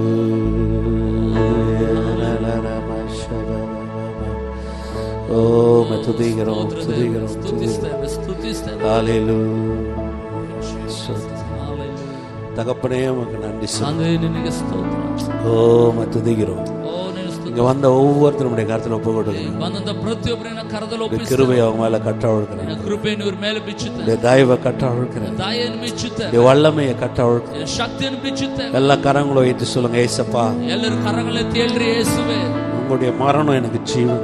ನಿನ್ನ ಮರಣ ನನಗೆ ಜೀವ. சொல்லுங்க, ஏசப்பா ಯೇಸುವೆ என் பாவத்தை கொன்னீங்க, ನನ್ನ ಪಾಪವನ್ನು என் ಕೊಂದ್ರಿ, சாபத்தை கொன்னீங்க, ನನ್ನ ಶಾಪವನ್ನು என் ಕೊಂದ್ರಿ, நோயை கொன்னீங்க, ನನ್ನ ರೋಗವನ್ನು ಕೊಂದ್ರಿ, என் வியாதியை கொன்னீங்க, ನನ್ನ ವ್ಯಾಧಿಯನ್ನು என் ಕೊಂದ್ರಿ, தோல்வியை கொன்னீங்க. ನನ್ನ ಸೋಲನ್ನು ಕೊಂದಿದ್ದೀರಿ. ஓ ஏசப்பா, ಯೇಸುವೆ உமக்கு நன்றி செலுத்துகிறேன், ನೀವು ವಂದನೆ ದೇವರೇ, உமக்கு நன்றி செலுத்துகிறேன். ವಂದನೆ ದೇವರೇ. ஓ ஸ்தோத்திரம், ஸ்தோத்திரம். ஹalleluya. சொல்லுங்க ஏசப்பா, ಎಲ್ರಿ ಯೇಸುವೆ எனக்குள்ளாக ನನ್ನೊಳಗ உம்முடைய கிரியைகள் ನಿನ್ನ நடைபெறுவதாக, ಕ್ರಿಯೆಗಳು ನಡೆಯಲಿ, உம்முடைய ஜீவன் ಜೀವ ನಡೆಯಲಿ, என்னிடத்தில் வெளிப்படுவதாக. ನನ್ನೊಳಗಿಂದ ನಿನ್ನ ಜೀವ ಹೊರಡಲಿದೆ. ஓ நன்றி, ವಂದನೆ ದೇವ, நன்றி. ವಂದನೆ. ஓ ஸ்தோத்திரம் ஆண்டவரே. ಸ್ತೋತ್ರಪ್ಪ. குற்ற உணர்வுகள் தகர்க்கப்படும், ತಪ್ಪಿನ ಭಾವನೆ ನೀಗಲಿದೆ ஆக்கணி திருப்பு எண்ணங்கள் உடைக்கப்படட்டும். ದೇವರೇ, ನ್ಯಾಯ ತೀರ್ಪಿನ ಭಾವನೆಗಳು ಮುರಿಯಲ್ಪಟ್ಟಿದೆ. பிசாசு எதெல்லாம் இவங்களை வஞ்சித்து வச்சிருக்கான இயேசு நாமத்துல ஒரு விடுதலையை நான் பேசுறேன். ಸೈತಾನ ಯಾವುದನ್ನೆಲ್ಲ ವಂಚಿಸಿಟ್ಟಿದ್ದನೋ ಯೇಸು ನಾಮದಲ್ಲಿ ಒಂದು ಬಿಡುಗಡೆ ಉಂಟು. பலவீனங்கள் ஒளியட்டும், ಬಲಹೀನತೆಗಳು ನೀಗಲಿ, எல்லா பலவீனங்களும் இயேசு நாமத்துல விலகட்டும். ಎಲ್ಲ ಬಲಹೀನತೆಗಳು ಯೇಸು ನಾಮದಲ್ಲಿ ನೀಗಲಿ. ஓ நன்றி, ಓ ವಂದನೆ, நன்றி. ವಂದನೆ இந்த ದೇವ. ரத்தத்துக்கு இங்க இருக்கிற ஒவ்வொருத்தரும் சொந்தக்காரர்களாக. ನಿನ್ನ ರಕ್ತಕ್ಕೆ ಇಲ್ಲಿರುವ ಪ್ರತಿಯೊಬ್ಬರು ಬಾಧ್ಯಸ್ಥರಾಗಿದ್ದಾರೆ. ஓ ஸ்தோத்திரம், ಓ ಸ್ತೋತ್ರ, ஸ்தோத்திரம். ஹalleluya, ஹalleluya. ஓ மெத்துதீரம். நன்றி, நன்றி ஆண்டவரே. ஹalleluya, ஹalleluya, ஹalleluya. ஹalleluya. ஸ்தோத்திரம், ஸ்தோத்திரம். ಸ್ತೋತ್ರ. எங்களை வாழ வைக்க சிலுவையில் தொங்கினீர், எங்களை வாழ வைக்க சிலுவையில் தொங்கினீர். கரங்களை நோக்கி பார்த்ததினா பிழைத்து கொண்டோமையா, உம்மை நோக்கி பார்த்ததினா பிழைத்து கொண்டோமையா. எங்களை வாழ வைக்க, எங்களை வாழ வைக்க சிலுவையில் தொங்கினீர், எங்களை வாழ வைக்க சிலுவையில் தொங்கினீர். நோக்கி பார்த்ததினா பிழைத்து கொண்டோமையா, உம்மை நோக்கி பார்த்ததினா பிழைத்து கொண்டோமையா. ஹalleluya. ஓ ஸ்தோத்திரம், ஸ்தோத்திரம் ஆண்டவரே, ಸ್ತೋತ್ರ ದೇವ. ஸ்தோத்திரம் தகப்பனே. ಸ್ತೋತ್ರ. இங்க வந்திருக்கிற ஒவ்வொருத்தரையும் ஆசீர்வதிக்கிறார். ಬಂದಿರುವ ಪ್ರತಿಯೊಬ್ಬರನ್ನ அவங்களுடைய மனதில் ஒரு விடுதலை கொடுங்க. ಮನಸ್ಸಿನಲ್ಲಿ ಒಂದು ಬಿಡುಗಡೆ, மனதில் இருக்கிற போராட்டங்கள் இயேசு நாமத்துல விலகட்டும். ಮನಸ್ಸಿನಲ್ಲಿರುವ ಎಲ್ಲ ಹೋರಾಟ ಯೇಸು ನಾಮದಲ್ಲಿ ನೀಗಲಿ. பிசாசு கொண்டு இருக்கிற பொய்களை தகர்க்கிறோம் ஆண்டவரே. ಸೈತಾನ ತರುವ ಸುಳ್ಳುಗಳನ್ನು ನಿರಾಕರಿಸ್ತೇವೆ. இவர்களுக்காக நீர் மரித்தது மெய், ಇವರಿಗೋಸ್ಕರ ಪ್ರಾಣ ಕೊಟ್ಟದು ನಿಜ. இவருடைய பாவங்கள் சாபங்கள் நோய்களை சுமந்து தீர்த்தது மெய். ಇವರ ಪಾಪಗಳನ್ನು ಶಾಪಗಳನ್ನು ಒತ್ತು ತೀರಿಸಿದ್ದು ನಿಜ. குமாரன் விடுதலையாக்கினால் மெய்யான விடுதலை என்பது மெய்யான. ಮಗನು ಬಿಡುಗಡೆ ಮಾಡುವುದಾದ್ರೆ ನಿಜವಾಗಲೂ ಬಿಡುಗಡೆ ಅನ್ನೋದು ನಿಜ. ஓ ஸ்தோத்திரம், ಸ್ತೋತ್ರ, ஸ்தோத்திரம் தகப்பனே. ಸ್ತೋತ್ರಪ್ಪ. ஒவ்வொருத்தரையும் ஆசீர்வதி. ಪ್ರತಿಯೊಬ್ಬರನ್ನ ಆಶೀರ್ವದಿಸು. உங்க குறித்து இன்னும் அறியட்டும். ನಿನ್ನ ಕುರಿತಾಗಿ ಇವರು ಇನ್ನೂ இந்த சிலுவைக்குரிய வெளிச்சங்கள் வெளிப்பாடுகள் பெருகட்டும். ಶಿಲುಬೆ ಕುರಿತಾದ ಬೆಳಕು ಪ್ರಕಟಣೆ ಹೆಚ್ಚಲಿ. ஓ நீ நல்லவர், ನೀನು ಒಳ್ಳೆಯವ, நீ நல்லவர். ಒಳ್ಳೆಯವನ. இயேசு கிறிஸ்துவின் வல்லமுள்ள நாமத்தில் ಯೇಸು ಕ್ರಿಸ್ತನ ಶಕ್ತಿಯುತ ನಾಮ. ஆமென். ಆಮೆನ್. எல்லாரும் கரங்களை உயர்த்தி ಎಲ್ಲರೂ ಕರಗಳ கர்த்தராக இயேசு கிறிஸ்துவின் கிருபை, ಕರ್ತನಾದ ಯೇಸು ಕ್ರಿಸ್ತನ பிதாவாகிய தேவனுடைய அன்பு, ತಂದೆಯಾದ ದೇವರ பரிசுத்த ஆவியானவரின் அன்பினையும் ಪರಿಶುದ್ಧಾತ್ಮನ ಅನುಗ್ರಹ மீண்டும் மீண்டும் சதா காலமுத்திரம் இருப்பதாக. ಇಂದು ಎಂದು ಸದಾಕಾಲ ನಿಮ್ಮೆಲ್ಲರೊಂದಿಗೆ. ஆமென். ಆಮೆನ್. கர்த்தர் உங்களை ஆசீர்வதித்திருக்கிறார். ಕರ್ತನ್ ನಿಮ್ಮನ್ನು ಆಶೀರ್ವದಿಸಿ.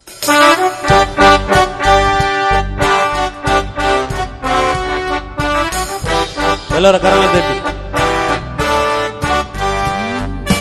ಒಳ್ಳೆಯವ, ತುಂಬಾ ಒಳ್ಳೆಯವ, ಒಳ್ಳೆಯವ, ಶುಭಗಳ ಮಾಡುವವ, ಒಳ್ಳೆಯವ, ತುಂಬಾ ಒಳ್ಳೆಯವ, ಒಳ್ಳೆಯವ, ಶುಭಗಳ ಮಾಡುವವ. ನನಗೆ ಬಾಳು ನೀಡಲು ನಿನ್ನನ್ನೇ ನೀಡಿದೆ, ಜಜ್ಜ ಜಜ್ಜಲು ನೀಡಿದೆ ಪರಿಶುದ್ಧ ದೇಹವ, ನನಗೆ ಪಾಲು ನೀಡಲು ನಿನ್ನನ್ನೇ ನೀಡಿದೆ. ಜಜ್ಜಲು ನೀಡಿದೆ ಪರಿಶುದ್ಧ ದೇಹವ, ನಿನ್ನ ಪ್ರೀತಿ ಶ್ರೇಷ್ಠವೇ, ನಿನ್ನ ಪ್ರೀತಿ ಶ್ರೇಷ್ಠವೇ, ನಿನ್ನ ಪ್ರೀತಿ ಶ್ರೇಷ್ಠವೇ, ನಿನ್ನ ಪ್ರೀತಿ ಶ್ರೇಷ್ಠವೇ. ಸರಿಸಾಟಿ ಇಲ್ಲದವನು, ನಿನ್ನ ಕೃಪೆಯು ಶ್ರೇಷ್ಠವೇ, ನಿನ್ನ ಕೃಪೆ ಶ್ರೇಷ್ಠವೇ, ನಿನ್ನ ಕೃಪೆ ಶ್ರೇಷ್ಠವೇ, ನಿನ್ನ ಕೃಪೆ ಶ್ರೇಷ್ಠವೇ.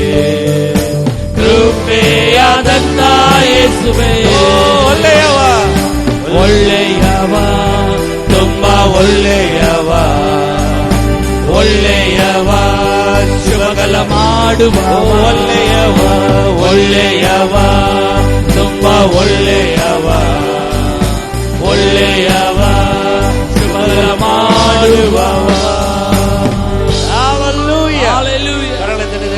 ಕರಗಳನ್ನು ತಟ್ಟಿ ದೇವರನ್ನು ಘನಪಡಿಸಿ. நமக்காக மரித்தார், ನಮಗಾಗಿ ಪ್ರಾಣ ಕೊಟ್ಟು பாவங்களை சுமந்தார், ನಮ್ಮ ಪಾಪಗಳನ್ನು ಹೊತ್ತು நோய்களை சுமந்தார், ರೋಗಗಳನ್ನು ಹೊತ್ತು தோல்வியை சுமந்தார், ನನ್ನ ಸೋಲನ್ನು நம்முடைய அவமானத்தை ನಮ್ಮ சுமந்தார், ಅವಮಾನವನ್ನು சிலுவையில் எல்லா பகையிலும் கொன்றார், ಶಿಲುಬೆಯಲ್ಲಿ ಎಲ್ಲ ದ್ವೇಷವನ್ನು ಕೊಂದ, நமக்காக செய்தார். ನಮಗೋಸ್ಕರನೇ ಮಾಡಿ. Amen. Amen. Hallelujah. Hallelujah. கர்த்தர் நல்லவர், ದೇವರು ಒಳ್ಳೆಯವರು, கர்த்தர் நல்லவர். ದೇವರು ಒಳ್ಳೆಯವರು. அவர் உங்களை ஆசீர்வதிப்பார். ಆತ ನಿಮ್ಮನ್ನು ಆಶೀರ್ವದಿಸಿ.